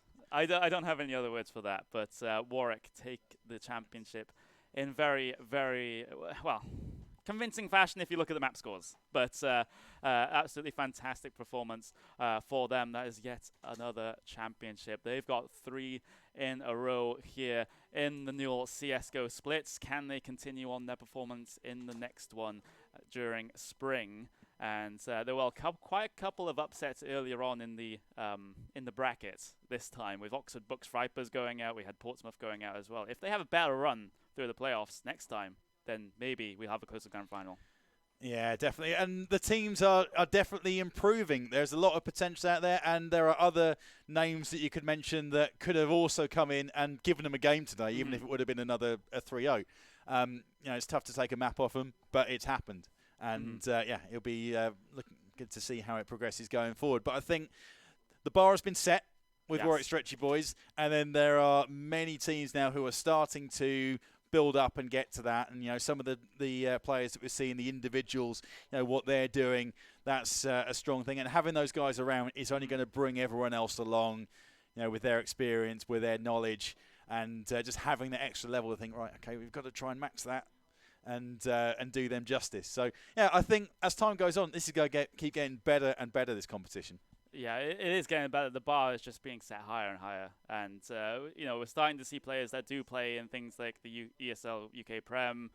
We've got the WSG as well. That's more of a Loughborough Lions thing because they didn't have their star player in the semi-final. So might have contributed to them losing that one. But I'd like to see more of those star players that we do see in the UK Prem that are in university to get involved, because it's not just pugs. You're not just playing pugs against other universities. At this high level in the grand final, you're seeing structured Counter-Strike that you do see in the likes of sort of the ESEA leagues, like ESE Intermediate main, of course into Advanced as well. But that is all we have time for in terms of the casting portion of this one. We will throw things back towards Ollie. What a fantastic game. I mean, it's pretty clean. You guys predicted it, 3-0, and it happened. Dr. Pi, as my fellow host, as you've now taken over that responsibility, please break that one down for me. Well, it's not my job as host to break it down, so I might throw it back to you, but I won't this time as you are not prepared. Thank you. But Bath had a really good showing in this match. They brought it really close in the end, but I think it was just a few clutches in the way of Warwick that really cost them that map. Yeah, I mean, Original G came up strong for Warwick there. Like, if I'm honest, that, for me, that map in particular showed a chink in the armour for Warwick. You know, the fact that they can be taken to that score and you know, on a map that they should feel very confident on. One thing I will say, though, is like, it was very good of them to come back in the way that they did. You know, they were at one point 8-2 down 9-2 down, something like that. You know, that to come back from that scoreline and to even up at 11-11 and then to continue on and kind of win the game takes a lot of mental fortitude. And, you know, it takes a quite a good strong team core not to start bickering with each other and arguing Well, and all I that. was there behind the players. They weren't very happy at that point. Well, I can imagine they weren't. But, you know, at the same time, you know, there's an element of not completely losing it, you know, and keeping it together. Like, you can be angry, but not at them. Do you know what I mean? You can just like focus it. Yeah, you can be annoyed at the situation rather than at individuals for whatever it is that they're doing, maybe. But yeah, no, it was a really good map, I have to say. Like, it was probably the most interesting map that we've seen so far. And yeah, it was a shame that Bath didn't take it to push us on for another map. But you know, I said it'd be a 3-0, and you weren't wrong. I never have. Intellectual. Big boy smarts, that's what that is. What can I say? Warwick, I believe the prize being a trip to Katowice? Yeah, a VIP trip to the Katowice Major, which is huge. I'm not going to lie. Yeah, that's quite a prize. I wouldn't mind going. I just feel Warwick are going to look coming into spring now. Spring next year? Clearly, next yeah. I think they're looking strong. I think they're looking weaker than they have done. Yeah. They are still that top tier team. Mm-hmm. They are still the ones to beat. They are still the team that everyone is looking at. Everyone is analysing. If you're a uni team and you want to see what other uni teams play like, if you want to be that top team, you have to look at Warwick. There is no doubt in anyone's mind. They have won 5 championships now, 3 of them in a row in NUEL. That is unheard of for any uni team, and it is absolutely amazing. And so they so deservedly get this trip to Katowice. And coming into next bit, there are also up-and-coming teams like York, Swansea, Bath, Lancaster that could put it to them. But Manchester? No comment. What? The room went silent. Yeah, I know, right? What? Come on. No comment. No comment. Yeah, no, I have to say there's a lot of other teams out there that are kind of getting better. I have to say that's one thing I've noticed in the last kind of 3 years that we've been playing, like, is that over the years people have been progressively getting better, teams in general, and you get these like crazy individuals that kind of come out of nowhere and just start playing in a team, and it completely changes the dynamic of what you thought that team was. But yeah, no, it's really good to see Warwick kind of performing at such a high level and consistently as well. You know, and it wasn't just like one semester that they played very well. They've won all these championships coming up to today. And yeah, I think moving forward that they will continue to win, and they will be, as John said, that team to beat. But I've never seen them look more vulnerable. Last semester, when they were winning, and Original G was just dominating. His stats were off the chart. They were higher than Fade's. And they just completely crushed everyone. The only team that remotely came close to them was Lancaster. And Lancaster literally could never beat Warwick, because it was just like a hard counter in play styles. So, yeah, it was just a whitewash, like, completely. And when I say whitewash, I mean way more than even today was. So it's nice to see Bath giving a much bigger challenge. Yeah. So hopefully, like, moving into spring, we'll see a bit more of that. Any last words you have for the audience, for any of the players hoping to potentially take down Warwick next split?